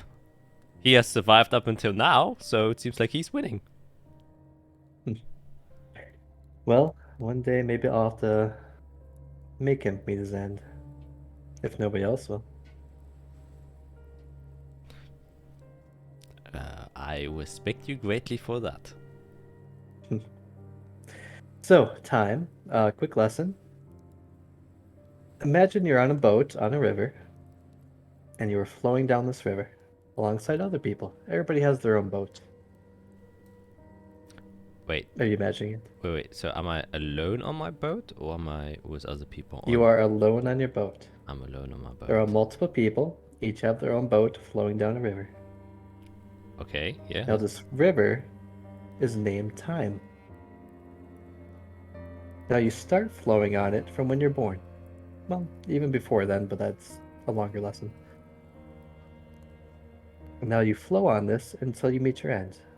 Either by old age, by death, by disease, maybe you get stabbed. Either way, you're going to flow on this river from when you are born until when you die. Okay, and like what happens when I die? Again, that's another lesson. Does my boat But- sink? No, it can't sink. It just goes from the beginning to the end. And everybody has their own speed. But now what if you could speed up your boat? Or slow it down? Or even stop it?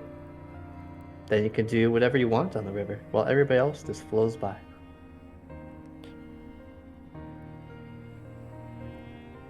So like a How about motor? Actually, that's not a bad example. I think it'd be a lot easier to show you what I mean. So first, let's see what it's like to slow down. And I will try to cast slow on him. Okay, what kind of saving throw does he have to make? I believe. Let me double check because I haven't cast this yet. It's a wisdom save of 15. A wisdom save of 15. Let's see, Mr. Endo. Where's this goddamn character sheet?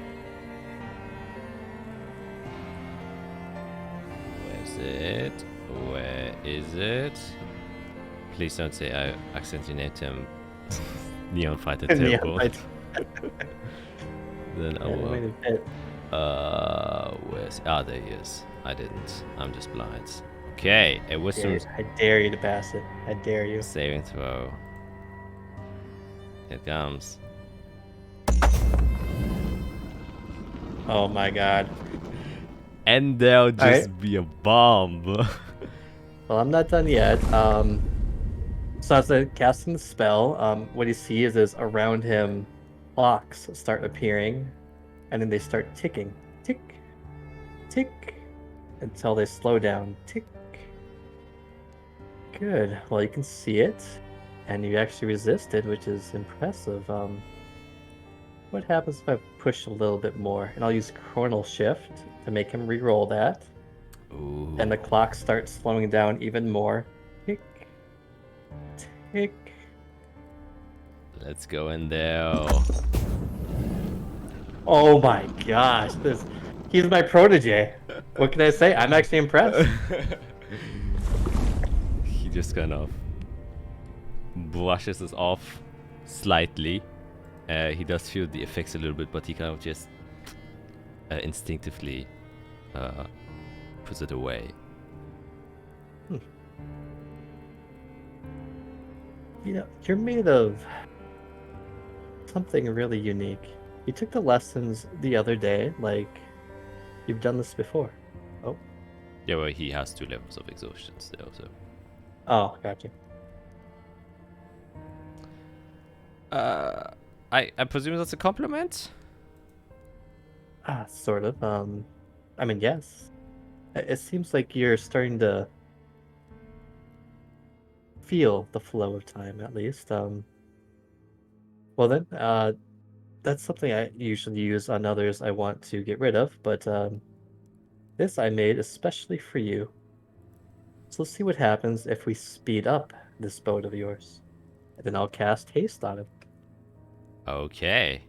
And those same clocks start going faster, faster. It's tick, tick, tick, tick, tick, tick, tick, tick, tick. And he kind of becomes a little bit more energetic as his movements kind of speed from one to the other as he kind of moves his arms. You can see some sort of parallax and after images as he's kind of moving his hand around. And he says, "Whoa, this feels like the one time I won't say it." And he just kind of spins around, and then he just kind of does circles until he becomes extremely dizzy and then just falls down on the floor because he spent too much. Perfect. And it's like, whoa, okay, this is crazy. Wow. Oh man. Oh, I should warn you, there's a crash at the end. Oh. And then he just kind of completely falls limp onto the floor as he's, I think, stunned for a round, right? Not stunned. Oh god, hang on. I don't think I've used this one either.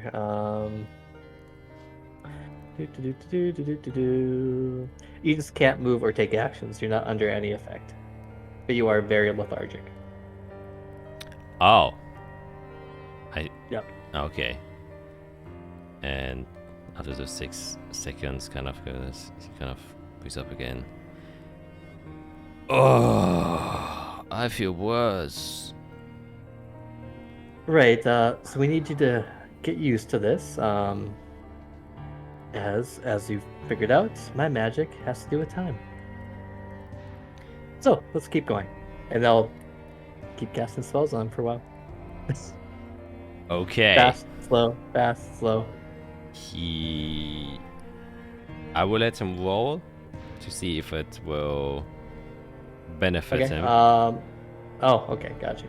Yes. But he has disadvantage because he is extremely tired. I'll actually roll it here, which may get on. I'm tired too, so I'm not putting as much effort in. Yeah, I think. You're I'm more just good. out there like, Yeah. Yeah. Here you go. Like, run faster.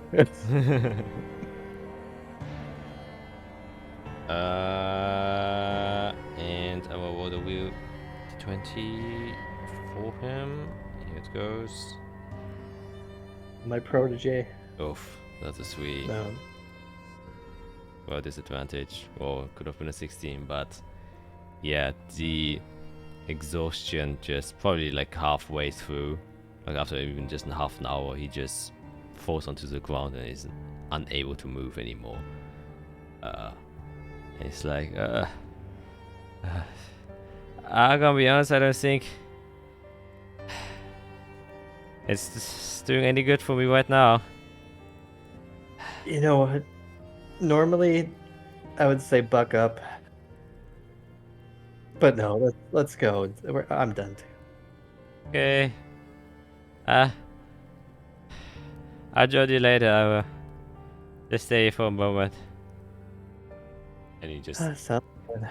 passes out on the front yard. I'm waiting inside. He'll be fine. Okay. Eirik, anything special you would like to do?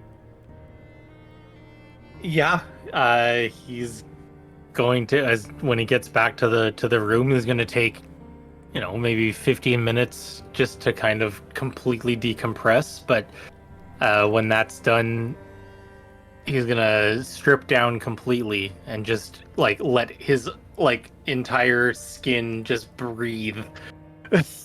And he's gonna just take a look at the scars to see if anything is different, what that the wet feeling was that actually blood, was it sweat, what was it, just inspecting everything. Yes, well, you can first of all describe what your scars look like to begin with.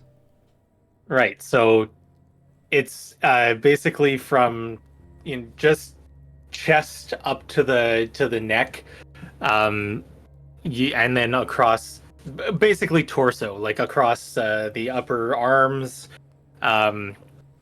Obviously, if you pay close enough attention, it's the shape of my bolero and the scarf that I have around my neck. Like, it's basically covering exactly where the scars would be.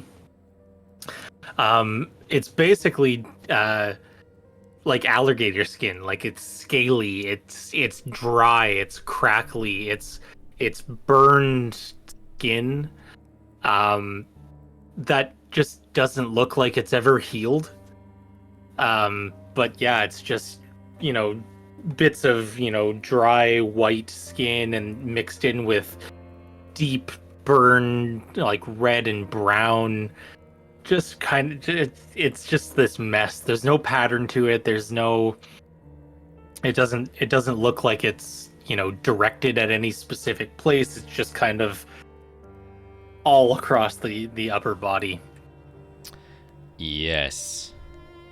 And you can see it did change a bit. And I'm even disgusted myself for describing this. I'm like, ugh. You can see it's like a bit, like you said, a bit scaly, so you can see a bit of separations, and you can see that it looks like some of the scales have been like pushed off and like bigger pores developed underneath it. So like the scales literally like peeled off. And you have like small holes everywhere inside of your chest, it looks like. And the veins that you usually wouldn't see, because you're, a bit of a thicker guy, have kind of started to bulge a bit more. So your whole chest area, kind of the veins have just kind of come out a bit. and are now pushing against this burnt skin. And you can see that where these scales have kind of like peeled off like dead skin, that blood underneath it had started pouring down your chest, but has dried for the most part. So your most of your upper chest is just completely filled with dry blood, which is probably just increased the itching sensation that you had this entire time, because you literally have like small crumbs of blood crust everywhere. Yeah. So I'll try to do my best in the room to kind of, clean it up and maybe ease the itching and, make myself as comfortable as possible. And that, just as time goes on, once the sort of panic of the situation starts to wear off again, he's jumping into his sketchbook again, and because coming up with ideas is where he gets his joy from, so that's where he's gonna put his focus in. Yep, that's Irik's copium. Okay, then you spent your time kind of alleviating your mind with different brain activity.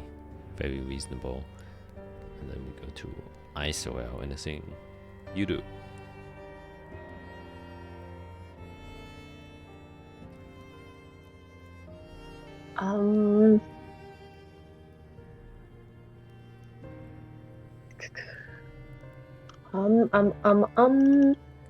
Well, after my failed attempt to pray/meditate to Cervalon, basically, like, once I go back inside and hide the blood lotus, I'm gonna go for a nice long bath and basically spend an hour, 2 hours scrubbing everything off my skin, almost like OCD like as if the more I scrub, the more like things are just gonna leave, and like spend an hour or two doing that just to like get the bad thoughts out of my brain. And then once that's done, I'm just gonna go flop into bed and pass out. Yes. It is currently noon, so you will be waking up in the evening. But I think you're ready to do that either way. Yes, you go in as you kind of take your clothes off and step inside of the bath. You do notice you also have the scar on your wrist, even though you didn't fall unconscious.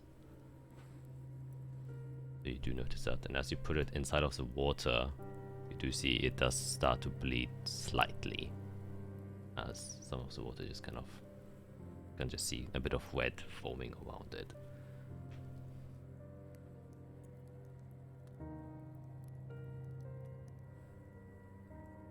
Yeah, I'm gonna scrub around, trying to stay away from it, like trying to keep it, as much as I hate seeing it on me, like I'm gonna try to keep it pristine, or the most, like anyways, yeah, just trying to avoid scrubbing it or touching it or whatever, and just finish my bath. Yes, and that you do, then laying on your bed, knocking yourself out, and y'all all either preoccupy yourselves with sketching or just taking a longer nap to kind of ease your minds on literally what has happened. And I presume, how long would you like to rest, everyone? I presume the full 8 hours is what I'm gauging. Yeah. Yeah, if nobody comes looking for Eirik, yeah, he's just gonna fall asleep. Draw until he gets tired and then just sleep. Yes. Okay. Then I will say 8 hours will pass. Not much happening. And Do we recover a level of exhaustion? you recover all level of exhaustions during one long rest. All of it? Yes. One long rest is all it takes to get rid of all of them. Oh, I thought it went down. Oh, Nope. okay. That would have been insane. Getting rid of it would literally be impossible. So at the end of each of your rests, Fiera, your attendant does at some point come in and says that the Ministers of Defense would like to have a conversation with you. She's been requesting, but you haven't been here the times she has been. Very well. Now, I assume? No, whenever you have time. So it's been 8 hours. Is it nighttime now? Or are we on Yes, the next it day? is. No, it is nighttime. It's 9 p.m. Tomorrow morning. Very well. I shall let her know. Gonna leaves. Okay, 8 hours pass. It's 9 p.m. Anything you guys want to do?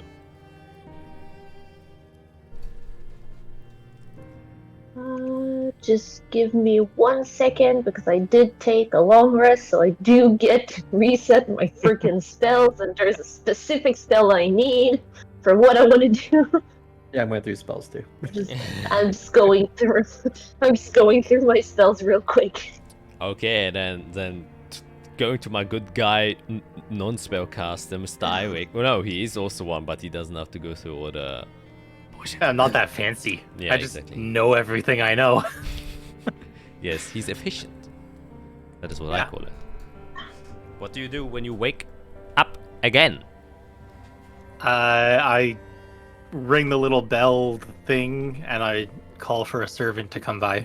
Yes, a servant appears, young half-elven boy. Yes, how can I help you?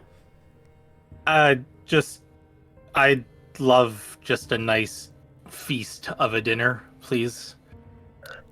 Will be served immediately. Anything else? No, I think that's it. I just need a really good meal. Thank you. Any preferences? What's being served today?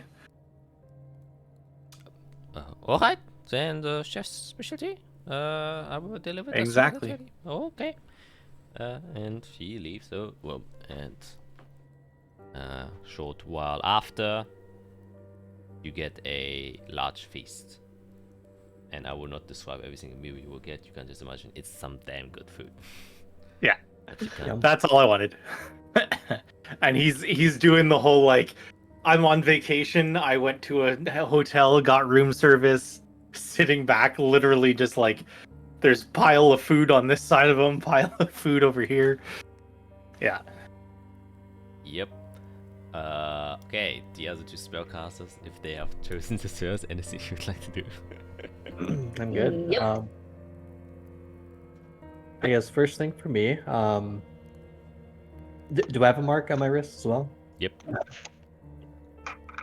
I will cast Identify on it. Okay.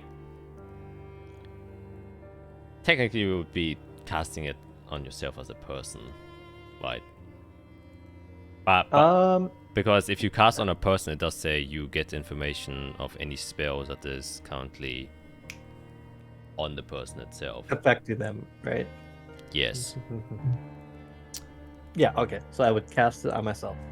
Okay, you can make an straight intelligence check for your spellcaster modifier. Just roll an intelligence check. Oh.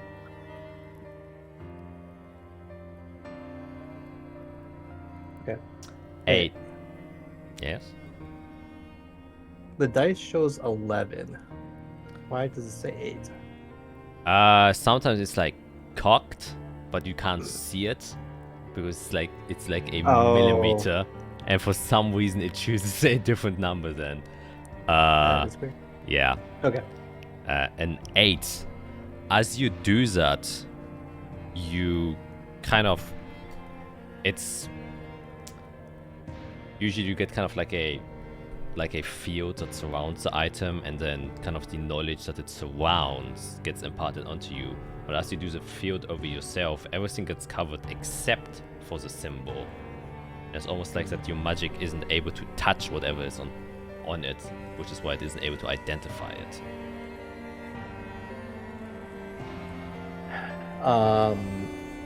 Okay, next step. Detect magic as a ritual. Okay, And I want to specifically look at the rune on my arm.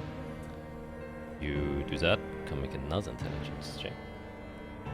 We're gonna do all the wizardy stuff. Mhm. There we It's go. 21. This time you focus maybe a bit more. Since, you know, a magical rune itself doesn't necessarily have to bring magic with it, so it could literally just be something, but, you know, from what you experience, you presume it to be otherwise. And after having failed, you identify, you maybe try to be a bit more simpler. Identifying something also presumes that it has been known before. And if it hasn't been known before, you will literally not get anything from it. So the basic thing you can get is maybe what kind of magic it is. And as you cast the magic, it's almost like you have your usual spectrum of magic that you know, choose from. And then your color wheel, basically, another color gets added to it as you're kind of looking at it. So it doesn't belong But to... I can identify it as magic, though. Yeah, it is definitely magic in a sense, or at least it is tapping into what you call magic. It's the best way to put it. Like there's the weave, and then when you cast a spell, it almost goes through like a filter of what that spell is going to be. Yeah, exactly. It's kind of choosing which strand it is. This is... You can actually make an Arcana check as well, to kind of maybe identify the nature of what this is. 23. Okay. That is your expertise. It is... For some reason, it isn't directly connected to the weave itself. At least it doesn't feel like it. It feels more connected to you. Though you are part of the weave. And you know that similar to when you met the Light Commander and when he first stepped inside, he had this presence you all felt. And you know that the theory about annihilation fields, which is just what makes up the soul of a person. The stronger one's soul is, the stronger the presence. This seems extremely similar to that, but in an indescribable way more profound, in a sense. That it's much deeper than a normal presence would be. It's almost like something that isn't you is now a part of you. Lovely. Gross. Especially since Flevin is now part of a lot of people. Do I get a sense that I could remove it with dispel magic, or does this feel like more of a curse?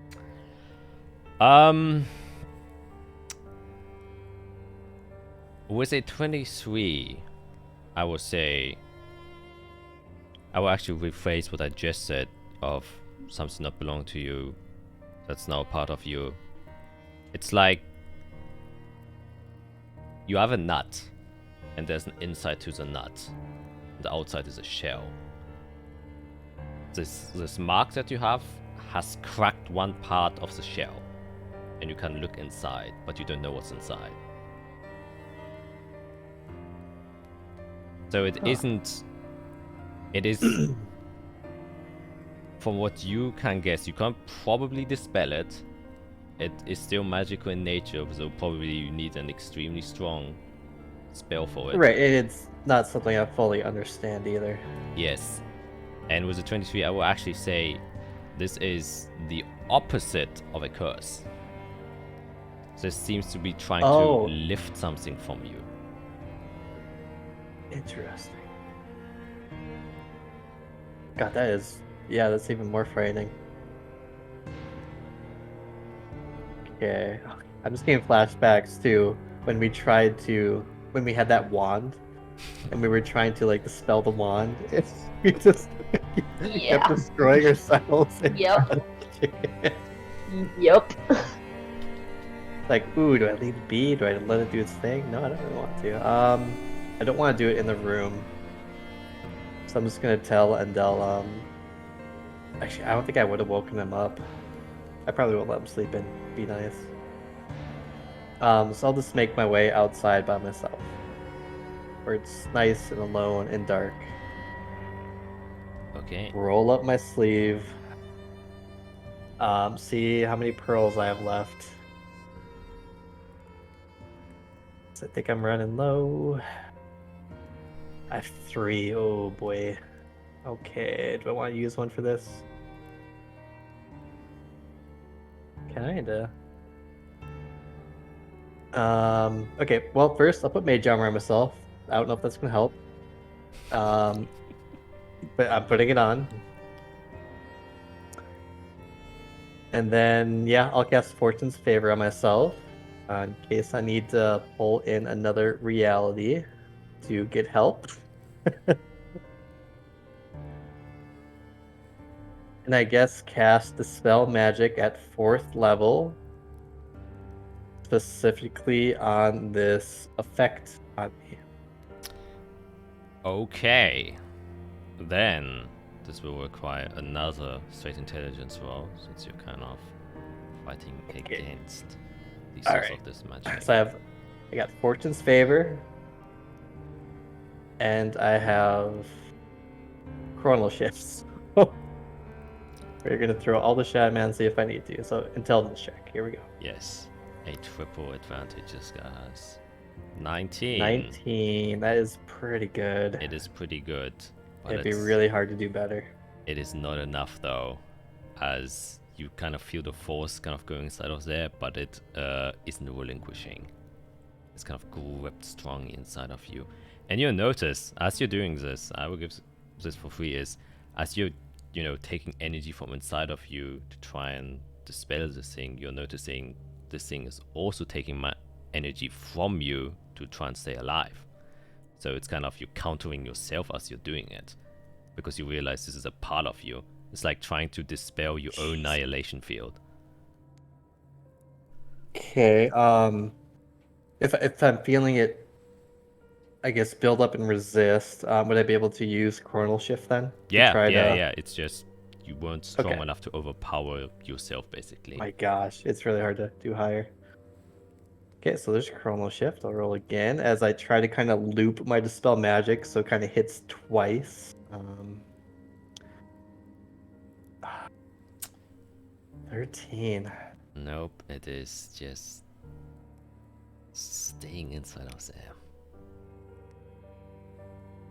Okay, I will expend the Fortune's Favor then.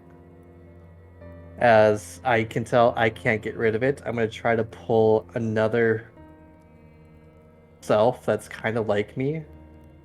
Like almost pulling another version of Fiera that's also a caster to pull in their own Dispel Magic using Fortune's Favor. I gotta remember to delete that pearl first so I don't forget. Because I'm now down to 2.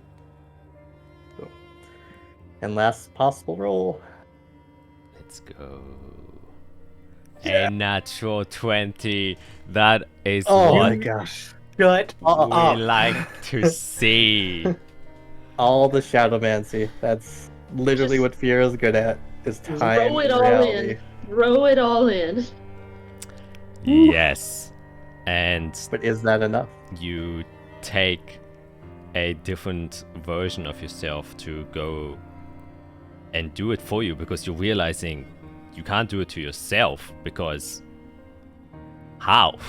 It is Yeah, yourself. because it's resisting as much as I'm pushing, basically, right? Exactly. It's like trying to, see which arm is stronger, your left one or your right Yeah, one, yeah. and you're feeling this weird stalemate, and that's why you kind of just activate your chrono shift, and basically your shadow kind of just starts to stand up as a other version of your hand comes up and kind of dispels it for you, and kind of the combined power of someone pressing against it as well, that is you but at the same time isn't you, manages to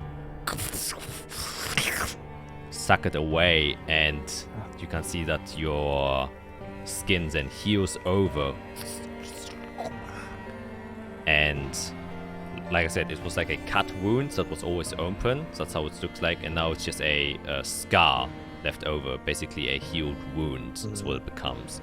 The symbol is still vaguely visible, but only scar tissue is seen, and it isn't an open wound anymore.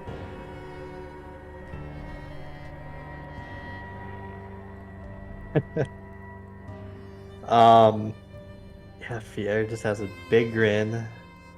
I think still pretty tired. So I'm just gonna do that thing where I just like let myself lay back onto the grass. Just a big smile, acknowledging that my expertise can overcome something that powerful. Someone like that. Yes. Okay. Aisha, anything you would like to? Yeah, I probably would be walking out at that very moment because I'm going back outside. Nice. Yeah, and I will try to find the closest bird I can and cast Animal Messenger on it Okay. at 4th level. I don't even know what it does at a higher level. Basically, it gives more time because it's usually a 24-hour period for Animal Messenger, and every slot higher than 2nd level adds 48 hours to it. So basically, this Animal Messenger is alive for is valid for 5 days now. Okay. Because he's gonna need to go far. Okay. Yeah. What's this bird gonna take? So I will find a bird and cast Animal Messenger at 4th level, and I will tell the bird, find Esifern, and tell him this message. Okay. Yes. Yes. What do you say? I will say,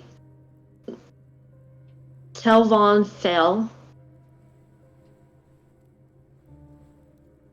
I need your help. Isara.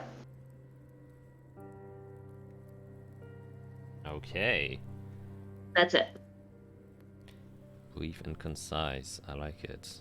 And then the Yes. bird, which is probably like a little robin that usually chills around here, just with a green tuft on its belly instead of a red one, kind of just chirps and then starts flies off. And hopefully he will make it in 5 days. Hopefully, yeah. Crossing my fingers. I gave everything I had to that bird. And probably would go check on Arya and how she's doing. Probably expecting to see nothing new, but still want to at least check on her. Yes, you go there, the door opens, you kind of just try and find the cleric, and he does say, well, she has recovered to some degree. She's awake now, but it seems like her mind is still a bit disheveled. She's unable to currently comprehend what is going on yet. I think it's better if she has, little contact with any sort of sensations to slowly bring her back into a normal state. Yeah, no worries. I just wanted to see how she was doing and that your answer satisfies me entirely. I don't want to put more stress on her mind than she already endured. Yes. She's a strong fighter, though, so I think she will recover soon. That's good. Thank you very much for doing this for me. I honestly very much appreciate it. It's I wish I could have done it myself, but unfortunately my skills are not up to par with someone of your experience. No need to talk yourself down. This is some, well, very strange things happening here. I don't think most of the people are prepared for the likes of it. I'm just happy I can be of any help and guidance in these trying times. Well, thank you. I won't bother you much longer. I am still feeling myself very tired from the past couple of days.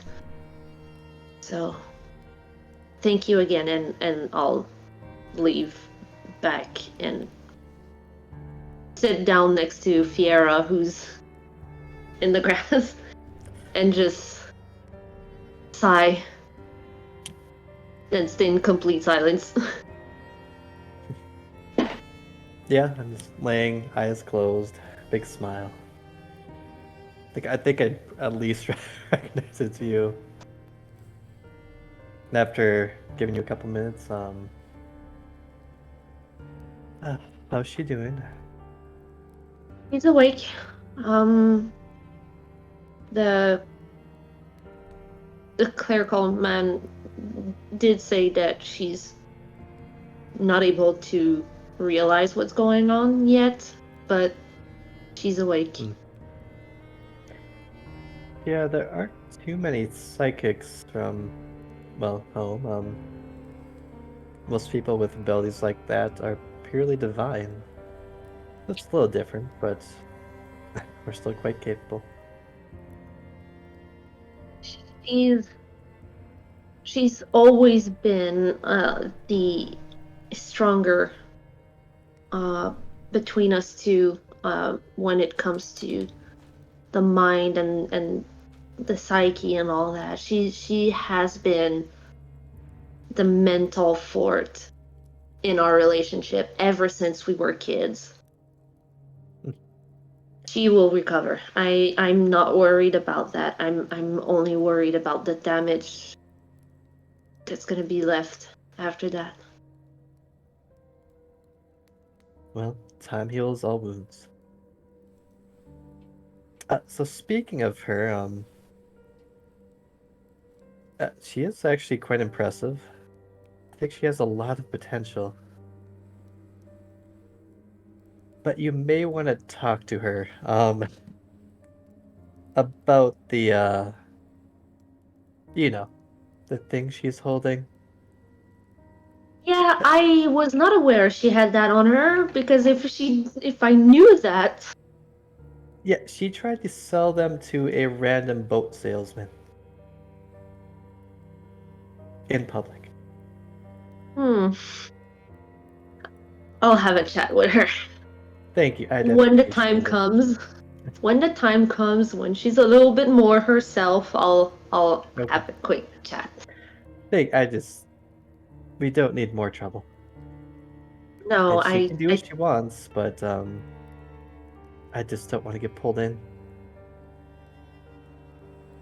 I understand that, yeah. Great. Anyways, I'll kind of pull down my sleeve for you. I've learned how to get rid of it. I can get rid of yours and Irix and Endel's eventually. Pull it back up. If that's what you want. I'm But I can... not even surprised you've already figured it out. It took a lot of effort. Yeah. But to be honest, it probably could be useful to the right person. It just depends how strong you are of will. It.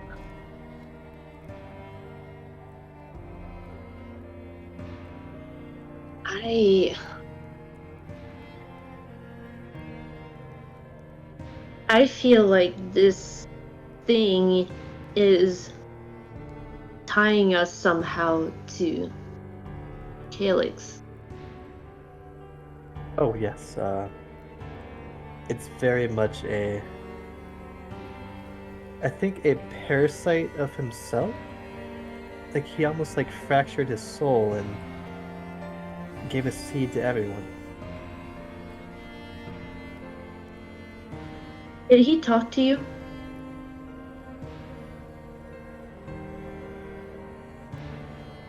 I don't think that was him. Because I think he tried to talk to me, or at least the image of him tried to talk to me.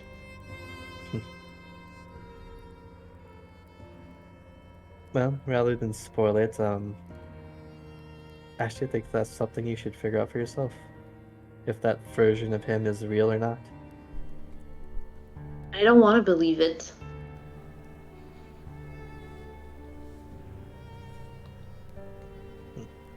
All together. And you can see him just lying next to the three of you. Does she see him? Do we both see him? Yeah, you both see him.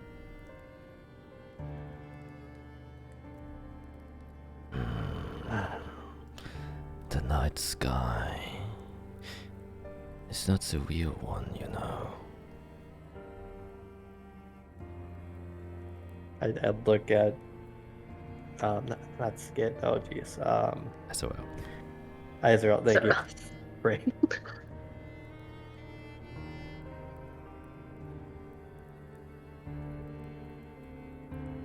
I think it's up to us to perceive what's real or not.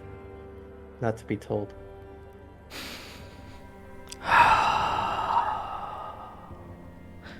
Everything is told. That's how you learn. You'll see soon enough.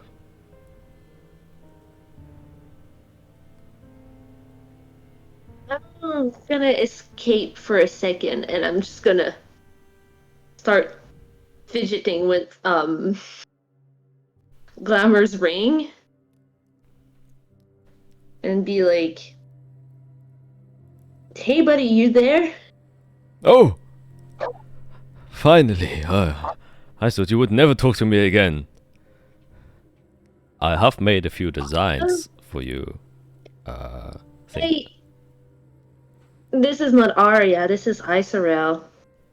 Still, you can still use some more clothing. Excuse me. I'm just trying to help. Yeah, I appreciate your cheerful insight on life. But a lot of bad things happened in the past couple of hours. So dresses are not really something that's on my mind.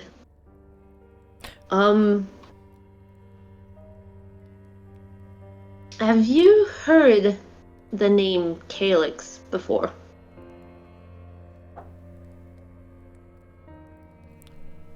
No. Why? Is he a popular model? No. He's a pretty bad man, and we had a run-in with him. I was hoping, since you were in the Under Circle, you would have heard of him. Well, if he isn't glamorous, then I have no need to know of him. Oh, he's very glamorous in his own way, making people drop like flies and bleed out their nose. Ooh. That's not glamorous. You know, bloodstains is one of the hardest things to get out of clothing. Ugh. Yeah, yeah, I know. Well,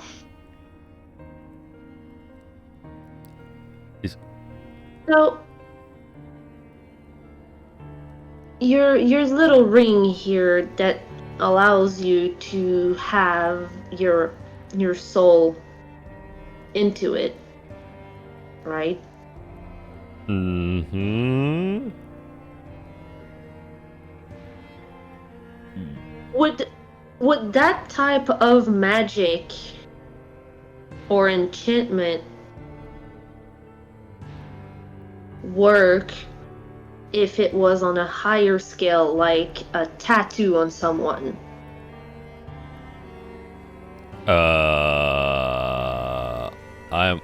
I'm not quite sure what you mean. Basically, if I was a very bad person that wanted to play in people's minds, and I branded these people to try and talk to them, would that be the same type of enchantment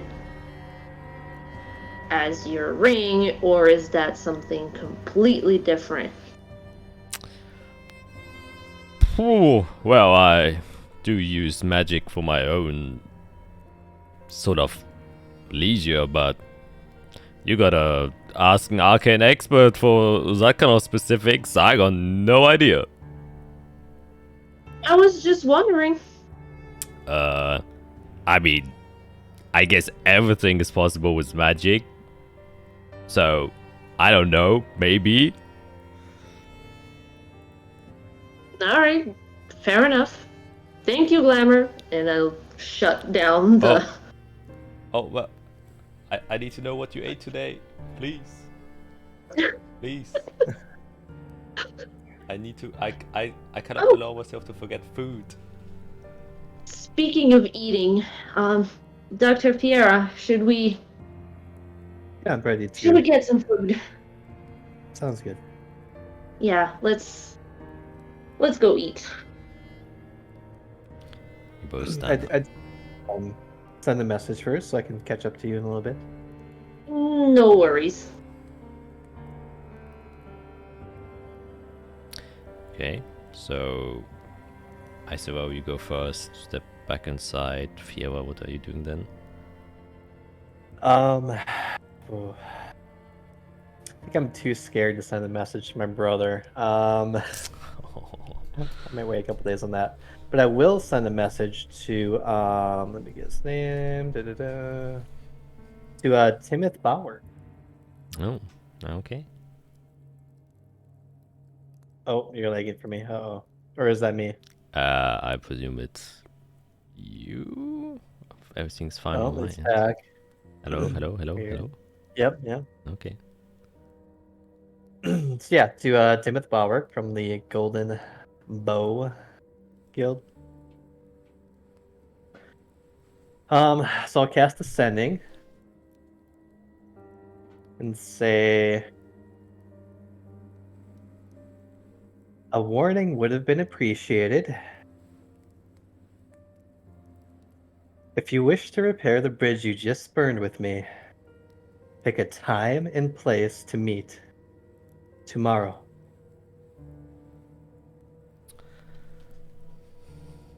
Okay.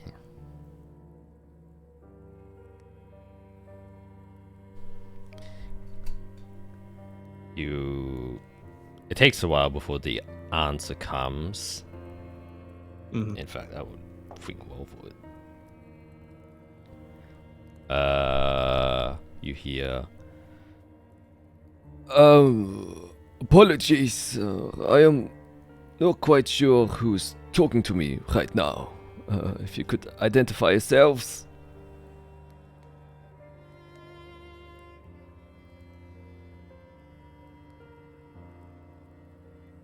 You forget a lady's face that quickly. Dr. Fiera. With the red hair. You will get another response. Unexpected, but understandable. We can talk if you wish. At noon, too. At my estate.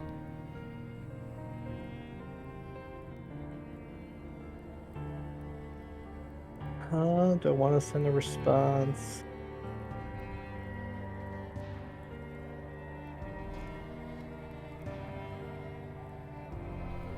I will.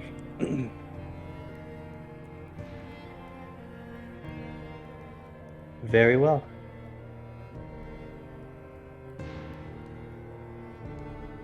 That's it. Okay.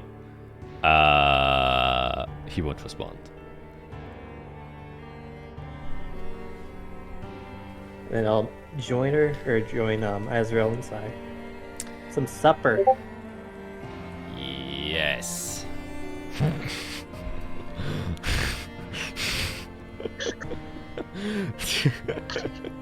Going great. Yeah, I would also say great. Yeah, then y'all three are having your separate dinners, eating the meals. So you kind of return. Tila would have woken up and there's kind of talking to her, kind of telling the story of what has happened, but in a more digestible way. Not necessarily explaining how warriors that joined the pit died of vile murderers, but kind of just explain what has happened. Also shows this weird mark on his wrist. And yeah. Oh, yeah. As he's explaining the mark on the wrist, I will just say to him, "Oh, I've learned how to get rid of that. Once I'm a bit more rested, I can deal with it." Oh. Wow. I kind of show mine. Magic. Have you not been listening to our lessons? Like, there's infinite possibilities, and then I go on for a speech for like 15 minutes about anything's possible, especially if you have the mind for it, and that kind of stuff. You can see that he's kind of like at the point where it's like, okay, I get it. But you can see that Tila, who's like sitting next to it, is like very excited to hear all of that. Yeah, so that's kind of going on. Yeah, I guess evening then closes in. Is there anything you would like to do for the evening after you have already slept for 8 hours? I just go into study mode until like midnight. That would be like 2 hours. Exactly. Okay. The other two?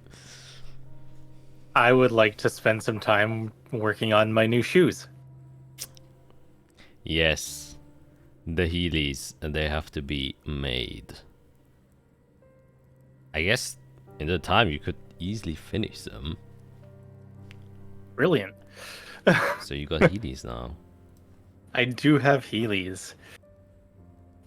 So I'll finish them up and I'll take their maiden voyage down the hall to see if I can find anybody else. Wait, so you want to find someone else? Well, one of the either Azrael or okay. Fiera. Yeah, well, it depends which room do you go to.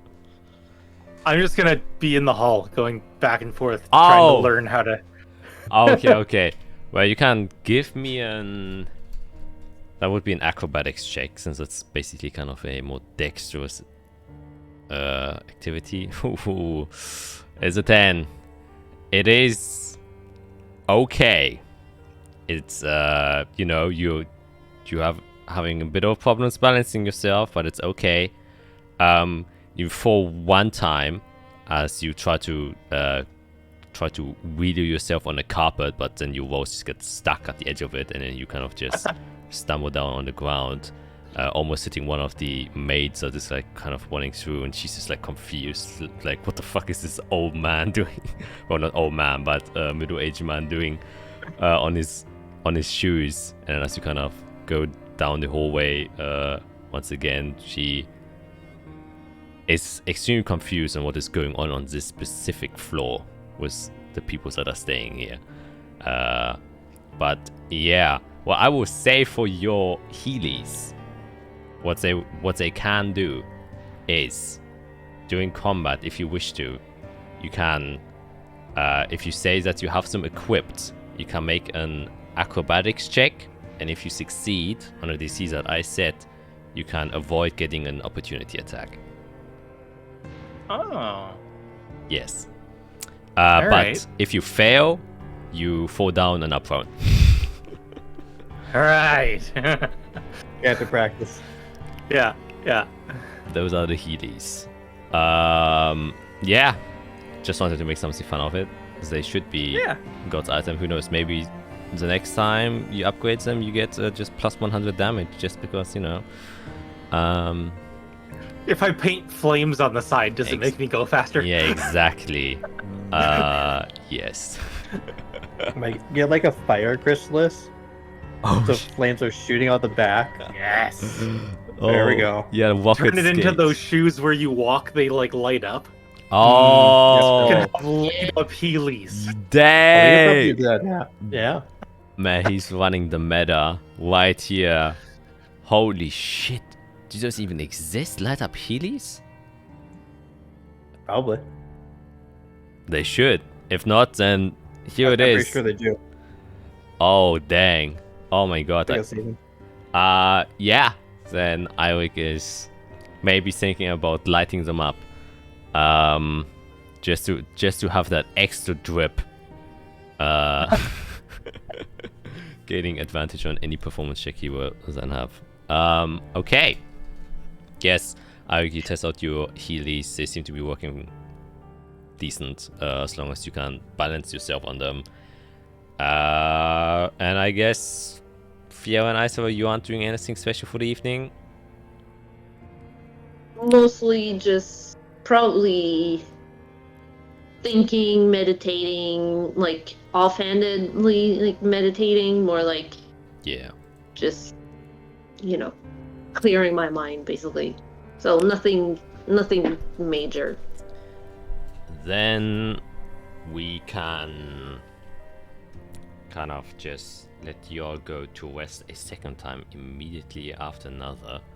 This is like the opposite of when the demon attack happened. Which is Super chill. too long within a day. But Yeah, I'm all for it. you're probably you're probably still like tired even after the first long rest.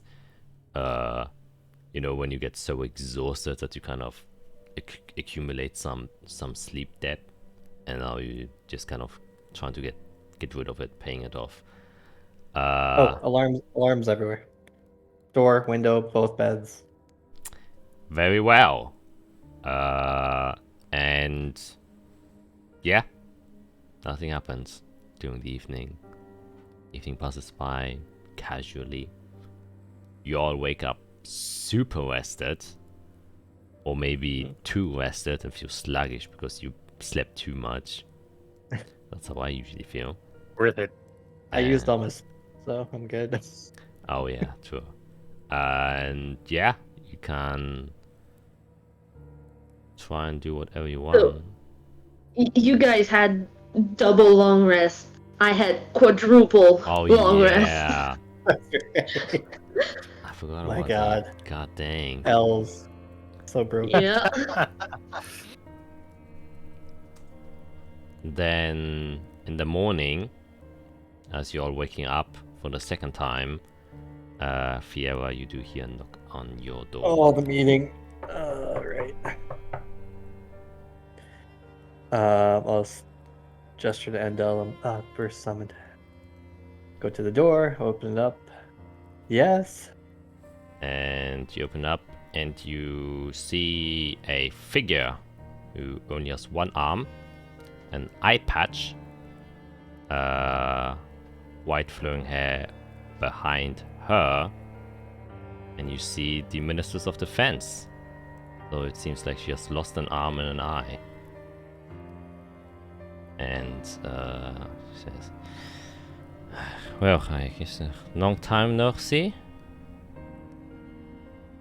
Yes. Let's do this elsewhere if that's okay with you. I have guests. Sure. They'll just actually whisper back to Endel. Actually, why don't you wait here? I'll come back once I'm finished with this meeting. Yeah, sure.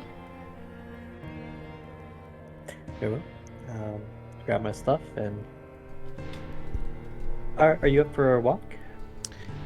Well, didn't want to talk long. I just wanted to inform you, since we were working together quite a bit, that I am stepping down as Minister of Defense.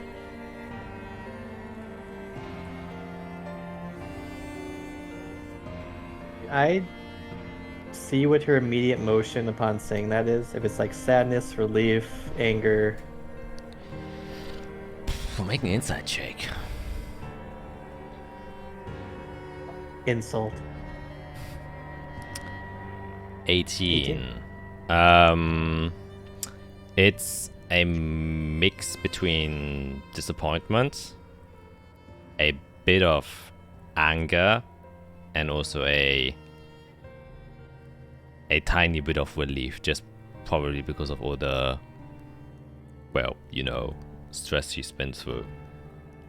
But mostly kind of disappointment in herself, specifically. Okay, that makes sense. I'm really sorry to hear. No, it's fine. It was well due at some point. Obviously, I can't work as Minister of Defense anymore. Can't do much defending.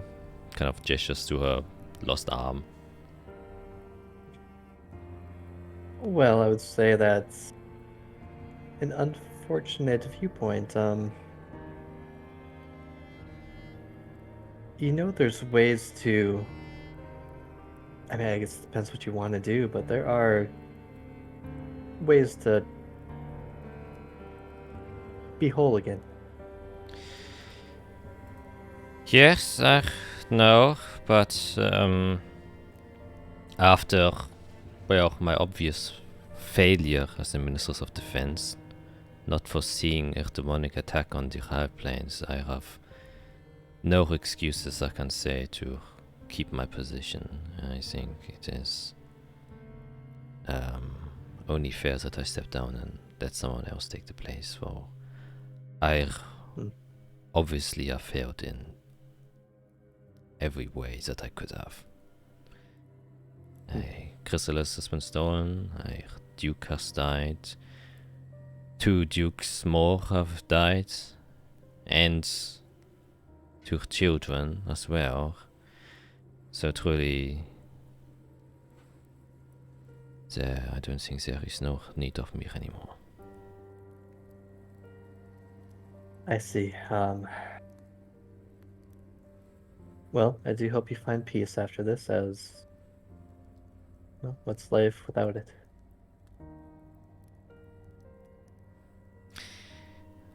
Just life, I guess. Well, I just wanted to let you know, since if you will request for if you request for the Minister of Defense, I will probably be replaced by someone else, so that you aren't surprised that a new face appears. Understood. Nobody's been picked yet? No, they're still debating, but it will most likely also be someone from the Inquisition. Oh, okay. So, Well, that's good. There are a lot of good hearts there. yes.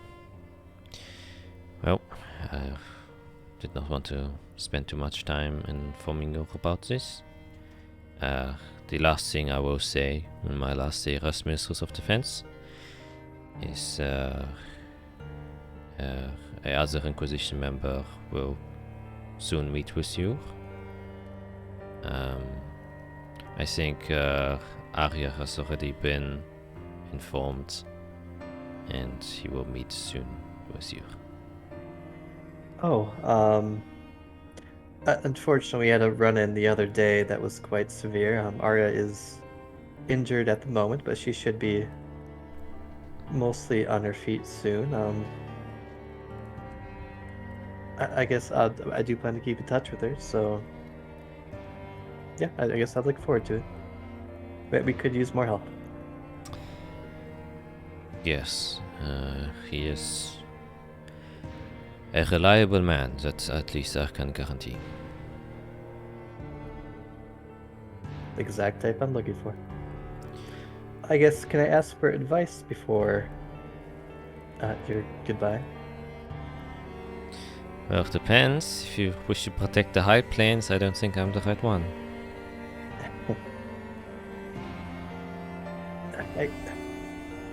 Since I know it will be on your mind, as if I was in your position, it would be on mine. I think this was all planned. I don't think anyone could have prepared for it. I mean, it's easier said than to try and find evidence for it. I mean, it came from the bottom of the ocean.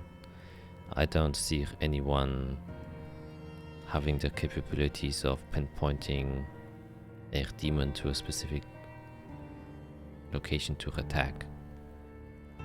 If that is possible, then we are lost in more than one ways. One day I think it will be, but you're right, even back home we struggle with divining the future. Yes, I am. Well, we did get a warning from some of the Aurelius, and I presume Arias told you, right? She was there. Oh, yes, she had the diviners. They gave her a what's it called? A prophecy. Prophecy, yes. Yes, I kind of believe that that event was a prophecy. We didn't expect it to happen so soon, a day after they gave it to us, but nothing says it can't. So, still, it is. With better security measures, we could have at least seen it coming. Perhaps, but it was from the Areolas, and they're supposed to be the best. And if we couldn't figure it out, and they couldn't give us better direction, then we did the best we could. Wasn't enough. Well, so as you say, care enough for us to actually make the effort to help us. This is what I mean. Is we can't always rely on the Holy Lichnius. I understand that more than I can explain right now. I mean, we lost over 100 people because all of the clerics from the Lichtkirche decided to go back to Canaan. We didn't have the capabilities to treat the blight. We weren't able to see the demon attack. It is almost like it's a lost cause. If this keeps up, I don't see much future for Azathia.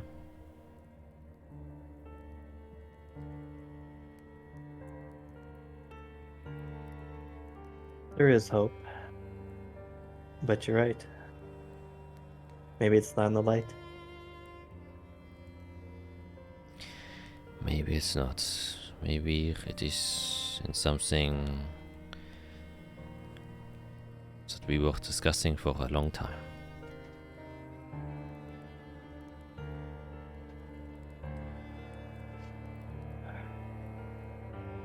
Is there anybody in the hall?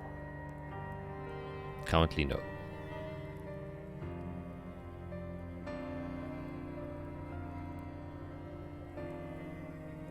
You should know, I've learned a lot coming here.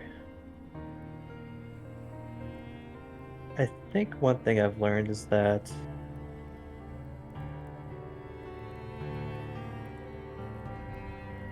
maybe letting things heat up is the right method in order to get the best product.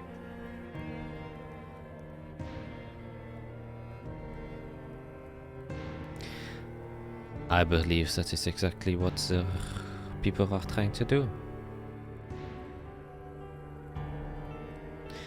And they have obviously succeeded.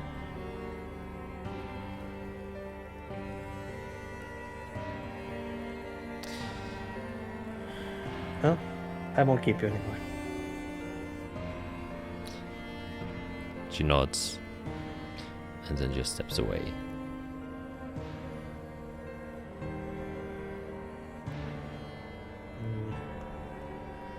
Did I tell her age at all?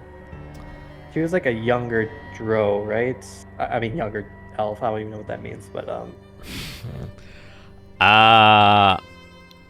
I guess you can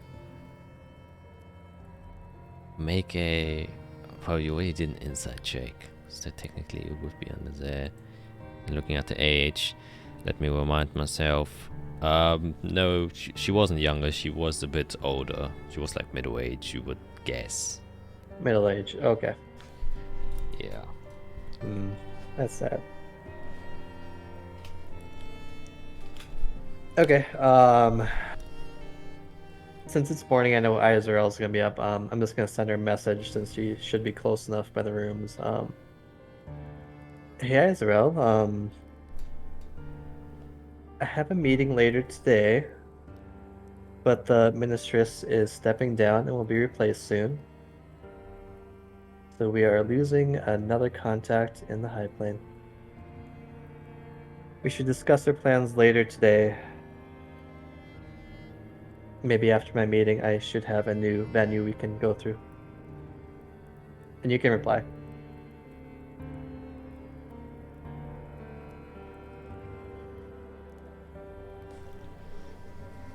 It's a message cantrip, so you're not limited by 25 words. You're muted. Oh, I'm thinking of my Gotcha. response. Probably would say you would receive like after a long time, like a long pause. yep, I'm like going up to your door, getting ready to like knock on it since I haven't Yeah. heard. Yeah, probably hear something like, "Yeah, okay. Well, okay."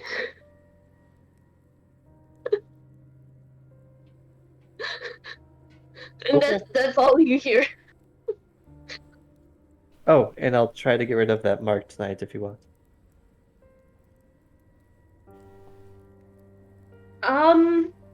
Maybe not yet for me.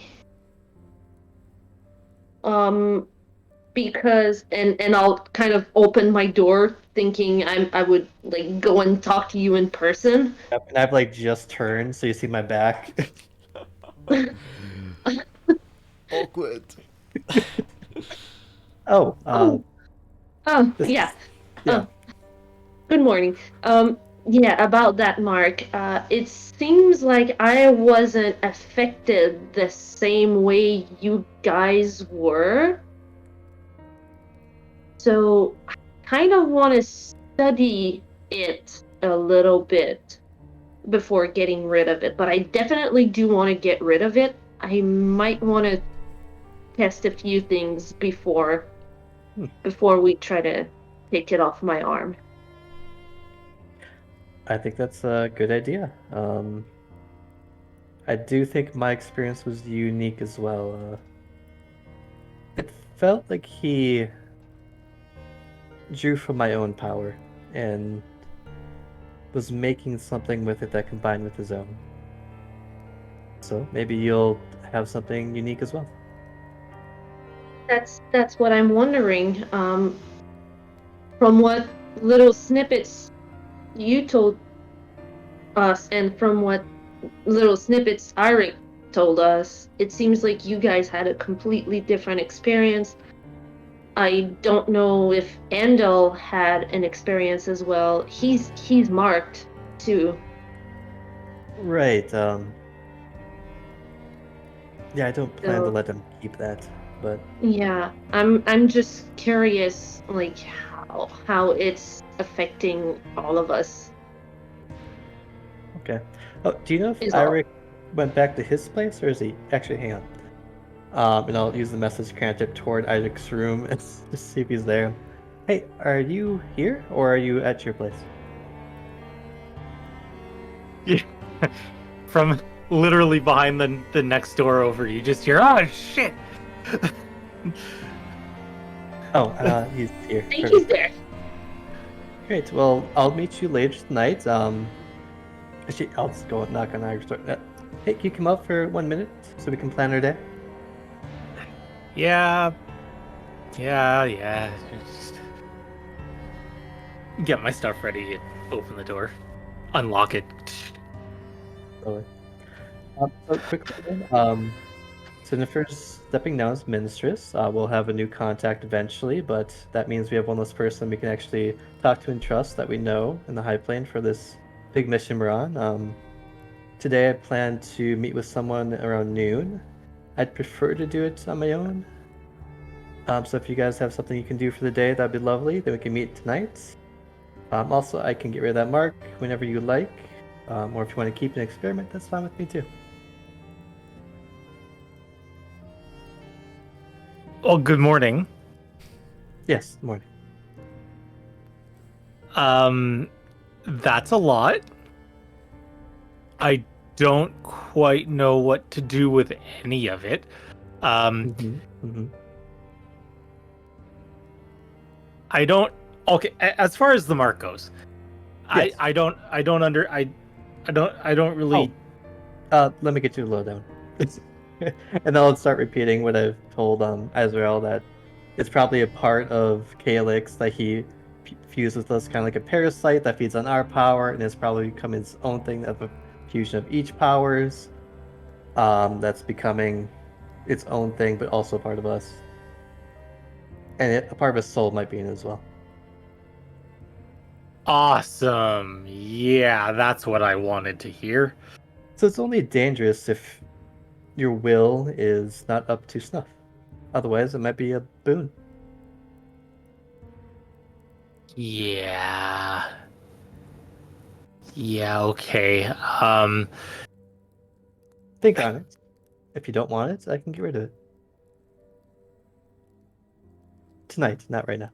Well, I just what I want to know more about it rather than just. I mean, I trust you. I just want a second opinion. You know, if we can, go some. I don't know what our plans are, but do we think anyone else is gonna have an idea of what this is? That's what I want to try to figure out today, Eirik, actually. Kind of my You two plan can do for the that. day. Right. Okay. It is very heretical blood magic in Canaan, so I know very little about it, as I'm not allowed to learn it. Oh, right. The whole religion thing. Yes. The light, the darkness, blah blah. See, this is why I never got involved. That's fair. That's why I talk to trees. Yep. Right, we should All talk right. about that dead tree as well. I do want to go check if they finally got rid of that demon ichor that was on it. But There's Servalon, right? anything left at all.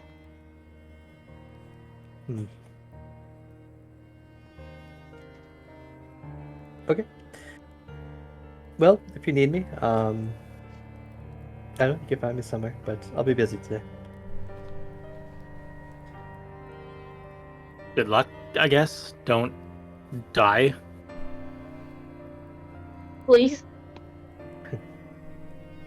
Sounds good. I'll have Endel. He is my bodyguard.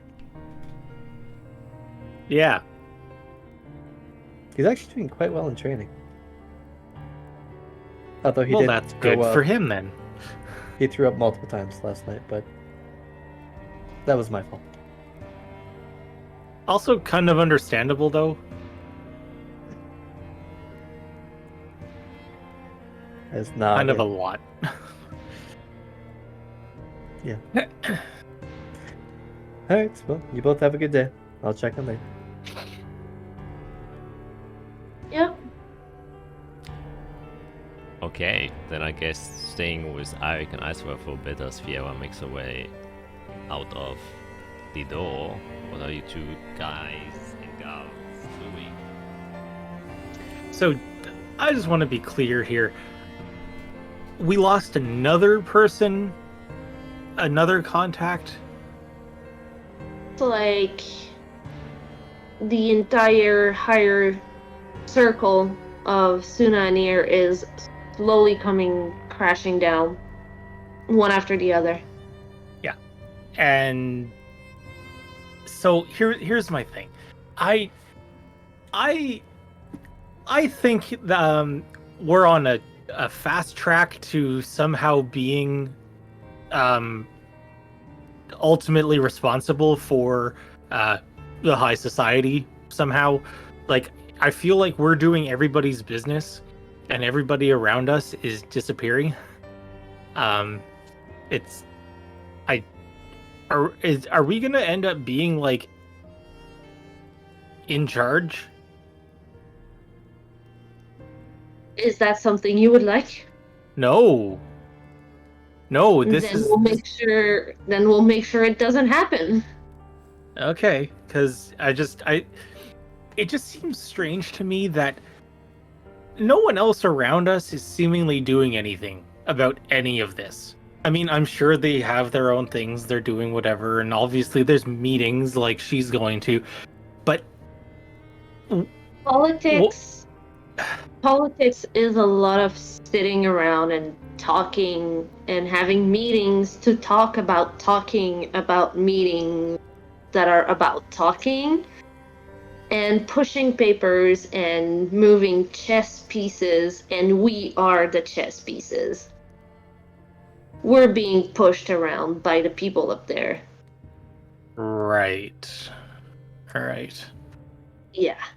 So from what I can gather from seeing my father and my mother growing up, it's a lot of fancy dinners and meetings and talking, and nothing gets done, and then heads roll, and then they're replaced by other heads that then do nothing or do something, but then people are not happy, so their head roll as well, and just a big circle that keeps on turning. Yeah. Well, I guess I'll. Yeah. I didn't really see much about what my parents did when I was younger, so they could be off doing whatever. It's just strange to me how Yeah. we're being used. Oh yeah, I've been basically training my whole life to replace my father one day, and that's not a position I want. Clearly not. I kind of broke off on my own, decided to do my own thing. Thankfully, my parents are quite open about it. I'm sure they still hope I'll replace my father at some point, but they do accept that I am my own person and I have no interest being a talker for the rest of my life. Right. I'm much more into action than talking. Yeah, I can agree with that. As long as the action isn't death every day. It does seem like death is following us. Yeah. Like, my parents would go off and work a lot. And I didn't know much about what they did. They were just gone so much. So I just... Yeah, I don't know what I'm trying to say here. It just... You having your dad, you not wanting to be like your dad, I don't want to be like my parents in the sense that they work so much. I don't want to work this much. Although I know that working is important, I know that whatever. Working has kind of been my job. But I just didn't want to make it... I didn't want to be absorbed in everything. I wanted more time for myself. But now it seems like I'm just not gonna get time for myself because of what we're getting involved in here.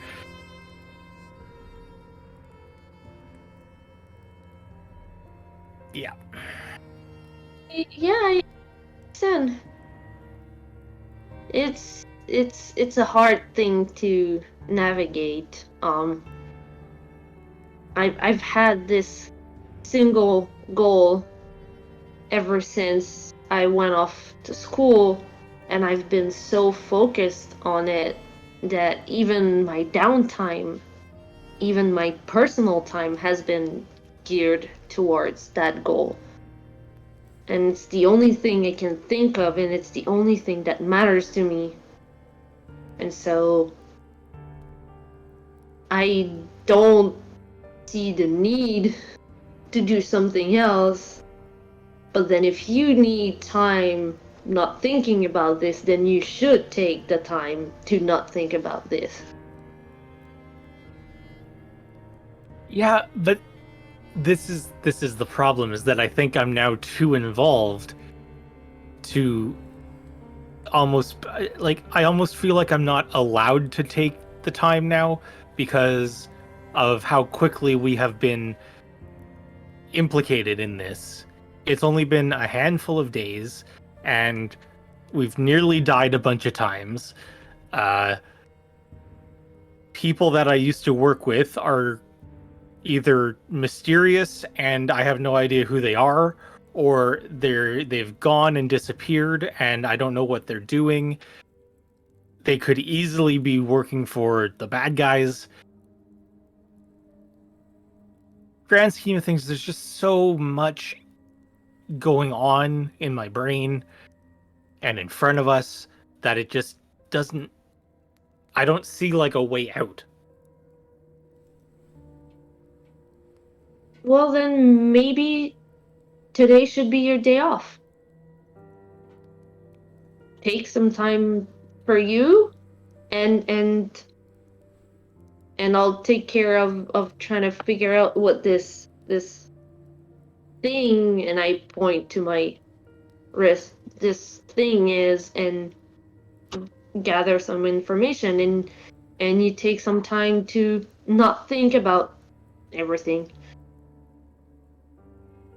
Well, I mean, I appreciate the fact that... Fiera's not gonna be there for the entire day, so Yeah. there's not much that we can do else than everyone work on little things. So maybe you work on just being Iric for today, and I'll take care of figuring out what's that thing that we have on our wrist. Which, by the way, I am still super interested and terrified about what it is. Like, I don't want to not be involved in finding out what's going on. Yeah.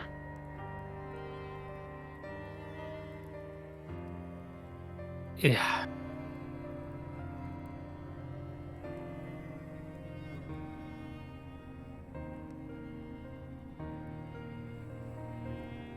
Whew.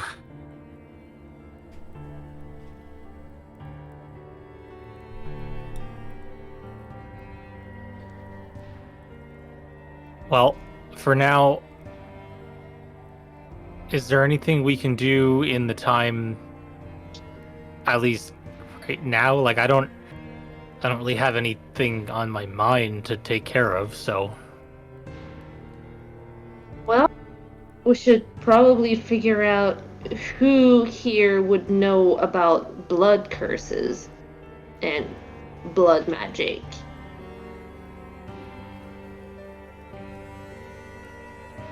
Well, I mean, I have no idea. So, Me neither. So, honestly, if the clerics at the church don't know, I don't know where, like, well, what are we supposed to do? we might need to go back underground. God. So Eirik, you do know, since you live in the city, there is a library here. Can Eirik read though? That is a different question. Uh, But yeah, probably for some of your own build things, I would have assumed that you would have went there to check on, you know, probably other inventions that have already been made, so you would be aware that the library does exist. right. How far away is that big archive? It's like multiple days travel, right? Northwest. Yes, Yeah. very far away. Yeah. So it's not easy Yeah, that's a campaign's worth of travel. for us, yes. It's far.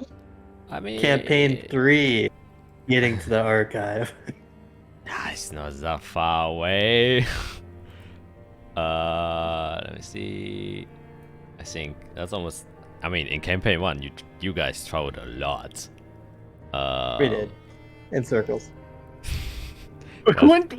we traveled a lot, but only between like 2 cities. Yeah, you Or did. 2 places. Went a We little. were doing a triangle into the same places over and over again. Yeah. Uh, So the hardest part is we'd have to go through woods. And there's a Listen, mountain. that triangle was safe. The minute we It was. decided to go off that triangle, we all died. Yeah. Yep. Let's go to a bigger city. Brr. No, you tried to go to the ocean. Oh, Uh, yeah. Studies suck too. Yeah, so yeah, going through Big. the cities. Like Yeah. a few days there, a few days back, or like a boss there, boss back. Well, if you go through the woods, it does take a lot longer. Obviously, since you have to even go through mountainous terrain, so it's like double. So it'd be like 18. You would have to, if you want to take the safe route, you would have to take the trade routes, which would be 14. A little bit faster. Oh, even. Jesus. Look, let's just wait till level 9, and we can go anywhere. Can't wait for it. Yeah. We can just leave. Could leave right now. So Okay. Yeah, what you guys discussing, Iso and Eirik? Yeah, I mean, I don't know where to start. well, someone must have information about that. I'm guessing because it's a big city, there's books we can read. Or people that know of books that we could read. Well, I mean, That might be a first place to go is the library. Yeah, that would be a good place to start. That's come to think of it, that's probably the place that Tila would love to go to, no? Probably. Though. I mean, not saying we have to bring her like this time, but like, Yeah. just an idea, maybe. I don't know. Yeah. Well, maybe we could ask her at least if there's a subject she would like to read on and bring her book back to keep her a little bit entertained. Yeah. While she's That could be a good recovering, idea. yeah. She's probably getting tired of reading the same books over and over. Yeah, and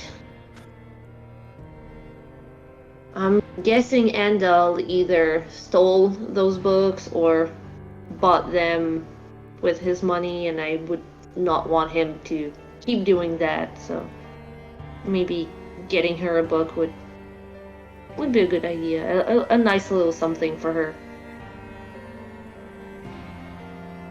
Yeah.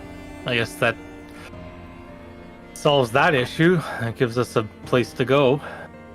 And it's gonna be a lot more calm than going underground or running around in circles trying to find someone.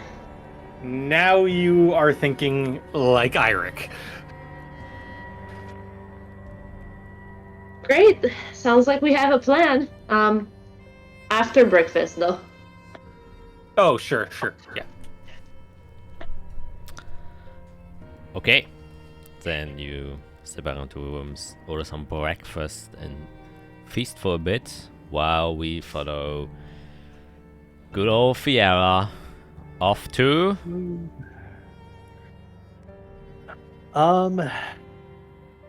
So my meeting's at noon. I'll grab Indel, make sure Tila's okay. She's doing fine. Good. Then I think I'll just explore the High District and find this, Golden Arch Guild and kind of get a feel where everything's at.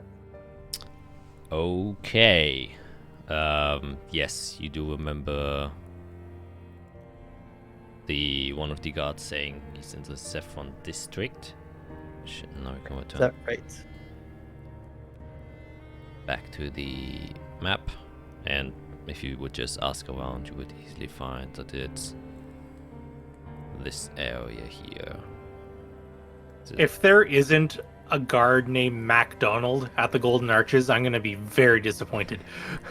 I asked all the guards their names. McDonald's. Oh shit! Golden Arch, God, that's so good. I missed it. I missed Wow. it. It should have been a tavern.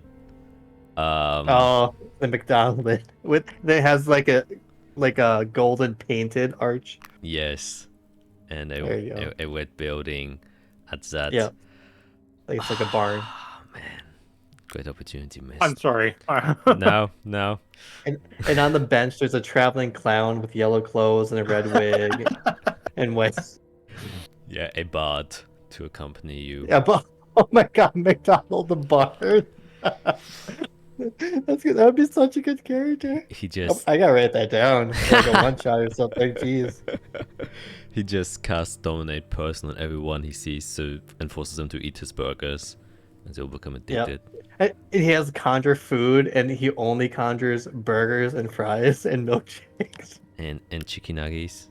God dang. Oh my God, that'd be the best. Yeah. You want to travel with that person. Jeez. But yeah, anyways, I was gonna like tour the building and see like what guilds are in there and see what place the Golden Bow Guild is in this representative guild spot. Yes. Going down there, you can see that these are all private estate buildings belonging to probably the guild members. They are the kind of guild houses in the Star Guild district where kind of all the business sides are being done. But obviously those top of the chain who make all the cash reside inside of their own private homes. As you go there, you can see these are just big mansions, and these mansions, because they're privately owned, are even bigger than, the kind of diplomacy state houses that you are currently resting inside of. So there's, it's like going through LA and, just seeing those rich, what's it called? Amsterdam, what's it called? It's going through Bel Air, and just seeing all of the estate buildings. Everyone has a large plot of land, big gardens everywhere in front and behind the buildings. A lot of trees, very decorative, very spacious. Every single house is separated from the others. Almost they have like their own like fields that you can like play in. And, you know, a stark contrast to the very clustered inner city states of the normal folk. And they're all decorated to an extent that probably fits the ones who commissioned the house to begin with.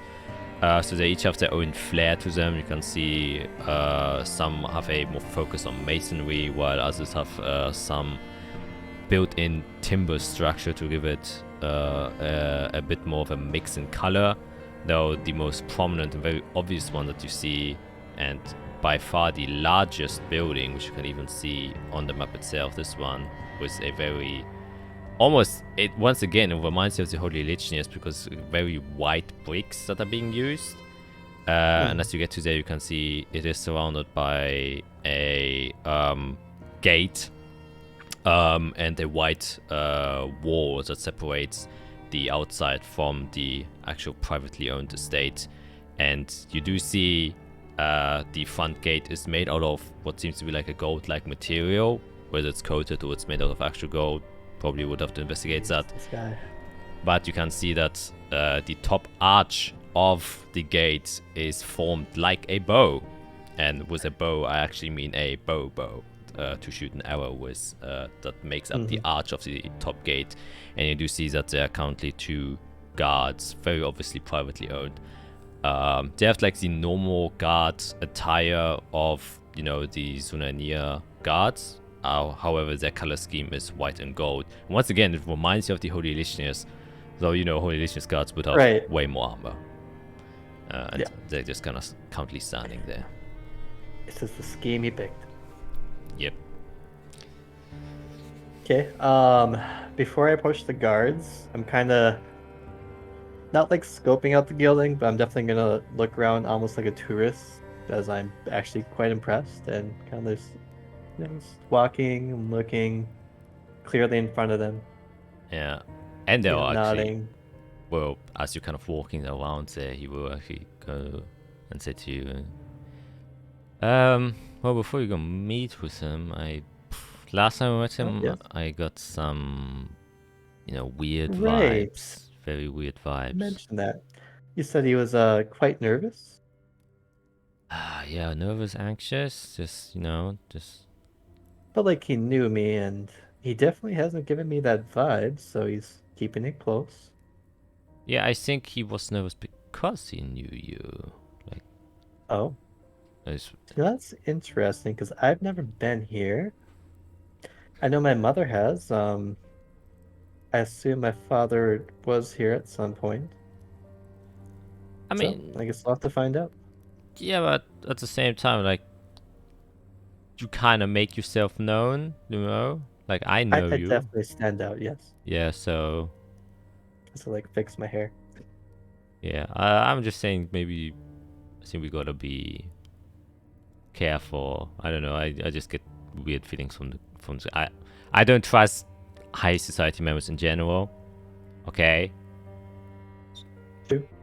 So... Oh, I mean, we trust them at all. We're here to talk. And we're here to talk like the people that sit around and talk to. We talk in circles.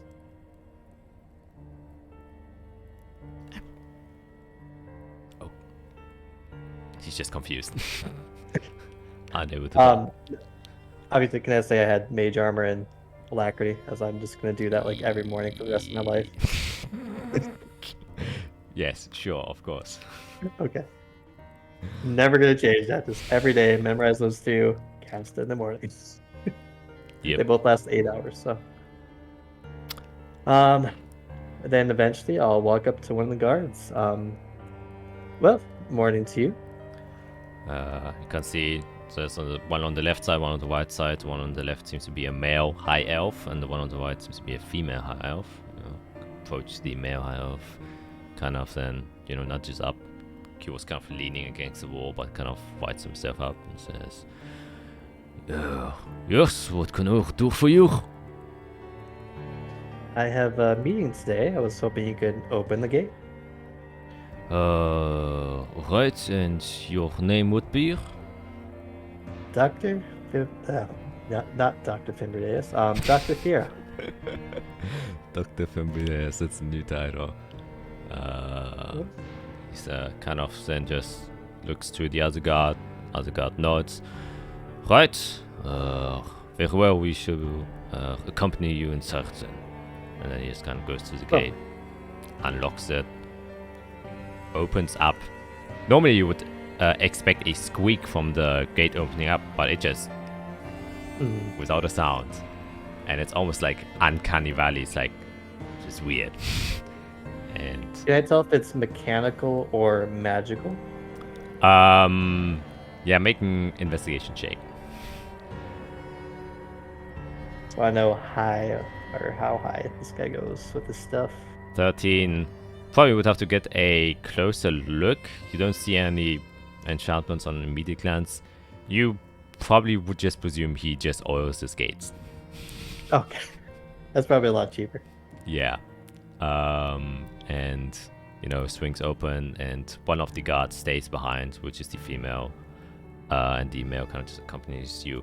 As you go inside, you do see a large front garden. I always forget what a front garden is called. I don't know. I know there's a word for it. It's not. Why am I thinking porch? Porch is like something completely different, but it's on the front too. Doesn't matter. It's a front garden. Front yard or courtyard or. No, I thought it had it had its own name. Maybe I'm just being crazy. Okay, I'm just being crazy. He has a large front garden.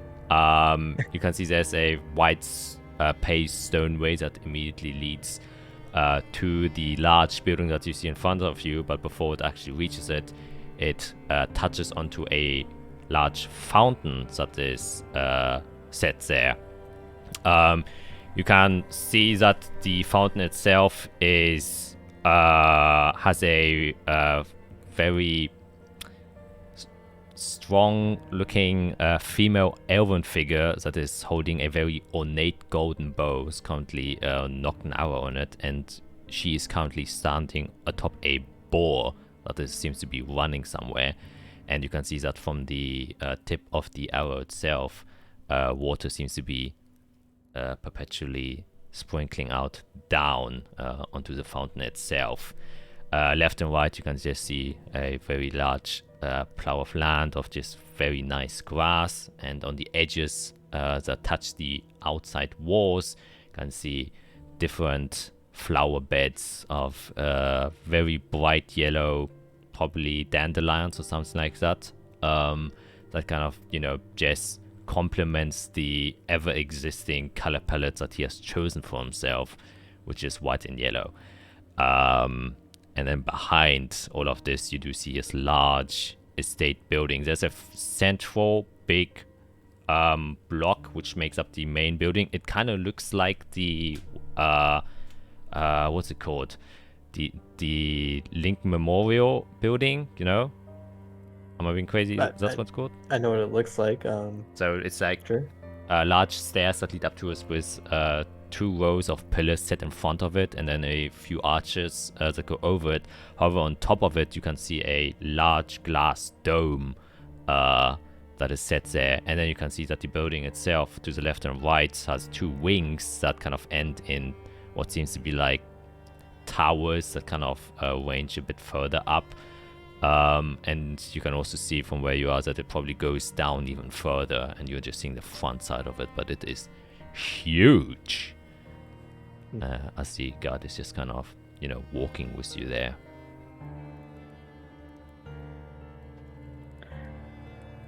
I guess as we're walking, tell me, does the lady statue over there have a name? No. The opposite, that is a question we get all the time. But Oh, I'm instead, she represents all of our brave warriors. And is an homage to the people who travel our lands to protect our people. Well, that is a good homage. Yes, Demas is a very people-focused man, and he likes to show it off. I'm sure. And you, were you a I guess a guard of the city before you worked for him? No, I was privately recruited. I had Because of your skill set? well, I had a special training from the military. So, yes, I was then enlisted as a high society guard. Oh, well, very impressive. Thank you very much. And you then walk up the large sets of stairs, which then ends on a very large golden door. You can see kind of like leaves holding two big circles that make up the door handles, and the guard just kind of takes one of them and then opens the door up again. And once again, it goes pretty smoothly open, not much sounds except for the whiff of winds that kind of blows past you. It's a mid-cool autumn day is what it feels like, and you can see the interior of this very similar to the High Castle actually, except that the High Castle was very thin and tall, so it is also very wide, very, very spacious. A completely beautiful white marble floor with, instead of the usual black patterns that you see inside of marble. Who could have guessed it? A very yellow golden pattern lines across it instead. And you can see that the pillars inside of it are also made out of it.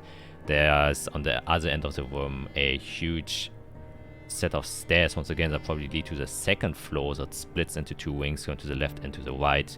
You can see behind those stairs seems to be another larger door that leads further down, and then the room itself splits into the left and right side, presumably going to the left and right wing towers that are next to the building itself.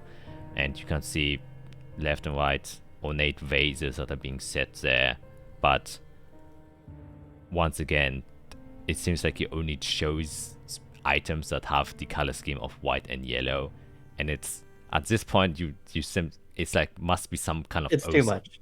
Some kind of OCD. Like, who the hell doesn't at least take a tertiary color scheme inside? But he seems to be committed and hasn't let go. And you see then a servant kind of approach. Seems to be like a younger female half-elf, younger for probably in half-elf, which would be like middle age for normal humans. They age a little bit slower than normal ones. You can see it on her ears. Isn't as pointy and long as normal high elves, but she has kind of like a bit of curly blonde hair, who would have guessed, and a kind of white suit on as she approaches. And the guard just kind of looks at her and says, yes, this is Dr. Fierer, and she has a meeting with Master Timoth. And she kind of says, yes, as I have heard. Well, if you wouldn't mind, he's still currently in a meeting, but he can wait in one of his waiting chambers for the time being. You will be supplemented. Actually, I was hoping for a tour while I wait. I'd like to see more of the estate. Sure, but I think it would probably be better if Timas himself would make the tour. Wouldn't you say so? He has the expertise, and he's the one who designed this. I'm sure he can give you a more personal and more in-depth tour than I ever could. So you're saying I'm not allowed to express myself across the property on my own? For safety reasons for ourselves, we would rather not have too many people wandering around. There are quite a few valuable goods inside of here.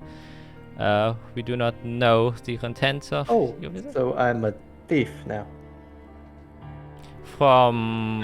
I'm sorry, I must have given the wrong impression to him. I apologize if I have offended you in any way.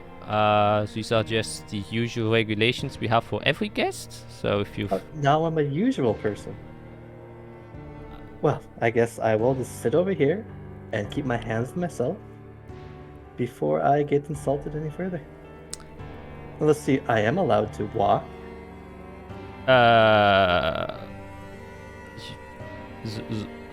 The nature of your behavior is a bit odd to me. I apologize. I have a hard time gauging. We have a waiting chamber. If you would like to stand here, if you can do that. Yes, I would like to choose to stand here and wait, rather than be forced to wait and almost like it's a cell. I like to be free. Okay, sure, very well. Would you like to choose to have something to drink? I choose not to. Right. Do you choose to have something to eat? Are you hungry, Hendel? Kind of. He's allowed to eat, right? Yes. Good. I mean, a little snack wouldn't be bad. We kind of left without having breakfast, so I'm... Oh, then why don't you bring us your finest breakfast? We'll be here, if that's okay with you. Should I bring a table? Oh, yes, that'd be lovely. And Actually, right here where the glass kind of gives a nice view. Kind of where the sun shines. I like that spot. See, if I was in the waiting room, I couldn't enjoy it. you still have access to the... Oh, do you wish to also have a chair? Yes, two. One for each. Very well. I should procure that for you then. He turns around and then walks to what presumably is the kitchen. Lovely. Short time after, maybe like a minute or so, you do see like two other tenants seem to be like older gentlemen, kind of just carrying a table towards you, and just laying it down, kind of dressing it with some tablecloth, and then two chairs. Oh, and then I tell them to move it just a little bit because I don't like the angle. And they just comply. They lift it up and then place it down. They wait. Kind of look. Yes, this will do. So they just they nod, and then they get two chairs, and then they kind of just say, "So where would you like your chairs, Your Regalty?" Oh, let's see. One on this side, and then one over here because I kind of like to study that piece over there. Very well. And then they place the chairs exactly where you point them, and then Perfect. they bow once again. And then shortly after, maybe like 5 minutes or so, you hear the squealing of a cart as the attendant comes back. Kind of rush, you see like a bit of sweat running down, probably making your best effort to get it as fast as possible. And then kind of that puts it next to the table and then starts putting the food out. And she says, I know you said you didn't want anything to drink. However, I have an assortment of beverages just in case you wish to have it accompanied with your food.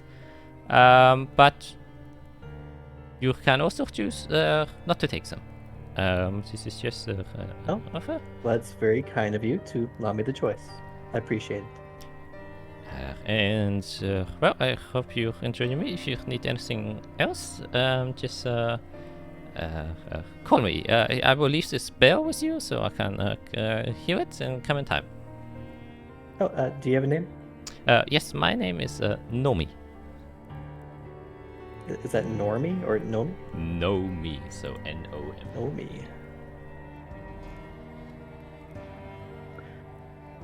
Oh, that's a nice name. That's quite a lovely name you have. She kind of blushes. Thank you very much. You can go now. Very well. And then she kind of turns away and then goes away. And Endo looks at the plate of food and is like, wow. I mean, Yeah, enjoy. bottoms up. And then he starts eating the breakfast. And then he does take some of the orange juice that has also been put on there. You can see there's like a variety of different juices that have been placed there. And what do you do during your time eating?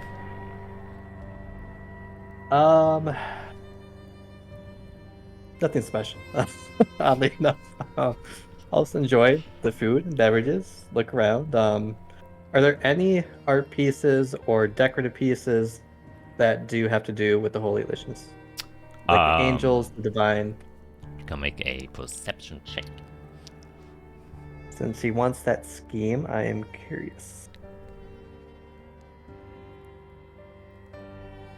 7. Mm-hmm. Now you're eating. It's very, typical, very fatty food, so it becomes quite heavy. It's very delicious though, and very, I'm enjoying myself. very good orange juice. So maybe you get a bit distracted on how good the food is as you kind of look around. But no, it's just like he has a few statues and stuff like that of like similar woven figures, kind of like Greek. Yeah, it does seem like it's a more Azathian favorite. Yes, and not like literally no holy delicious things that you could have seen. However, you can make a Constitution saving throw. Of course.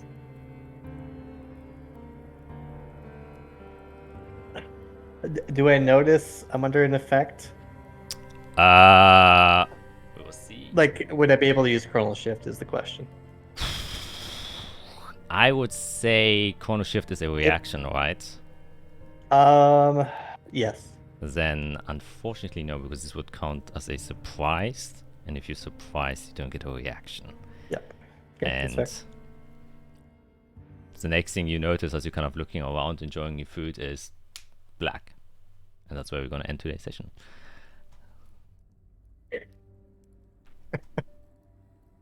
The food looked too good.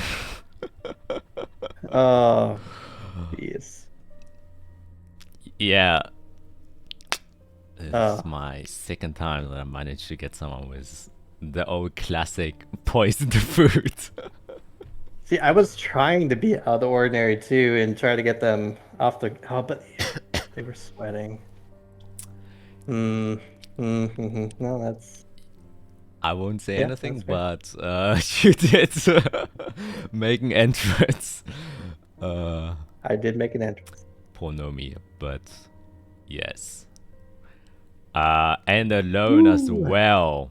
We will see how that will go. But Fiera. Maybe our friend Barty the clown is gonna show up quicker than we thought. Maybe it was Ronald McDonald that secretly poisons the food and then kidnaps you now.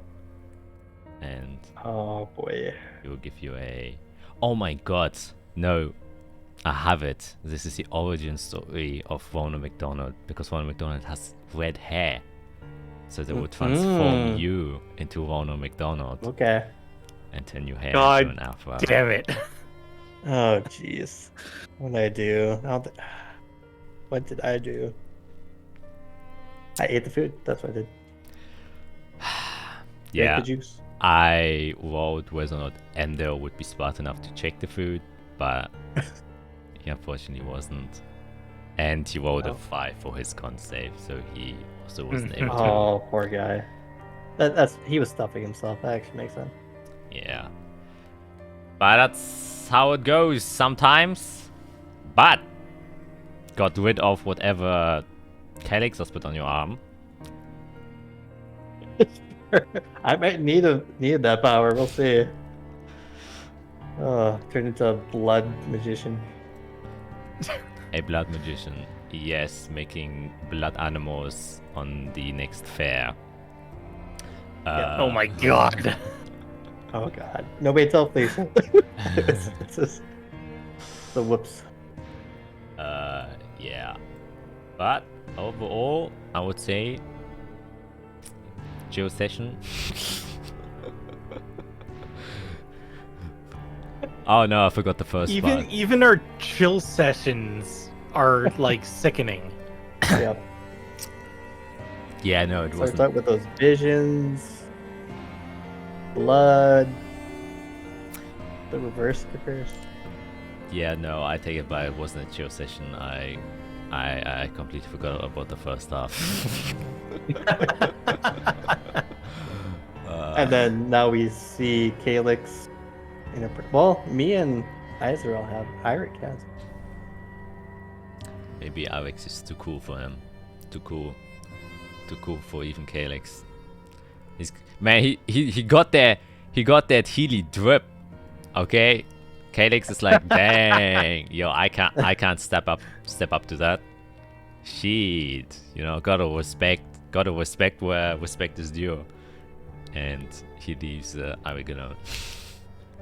He's probably scared of those Heelys. Yeah, or he's so jealous he doesn't want to admit it. That's why he won't even want to come into a confrontation where he has to admit them. But yeah, that was today's session number 18.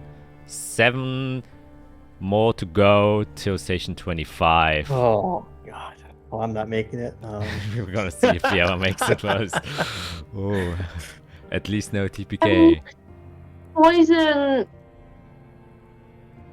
I mean, poison means he doesn't want to straight up kill me. Yep. Also, poison acts slowly. And hopefully Dr. Fiera remembers that Isarel can do something about it. Well, you have to first get there. Yeah, if we were here. I didn't even tell you guys where I was going. No. This is the worst. I have. You are on your own. Yeah. Yeah, it's fine. I survived my last solo version. Oh, Just man. fine. Oh, you have some sending left. If I could cast, I need my focus. That is, if he takes that off or not. If I were him, I would. Yeah, we will see. And See? that is what we will uncover next week. Hopefully back with Arya again, who has been brain dead for the entire session. Yep. That's always the easiest way to take a player out. But it also made sense, because that would have happened anyways. So, yeah. Goodbye from us for now, and we will see you next week.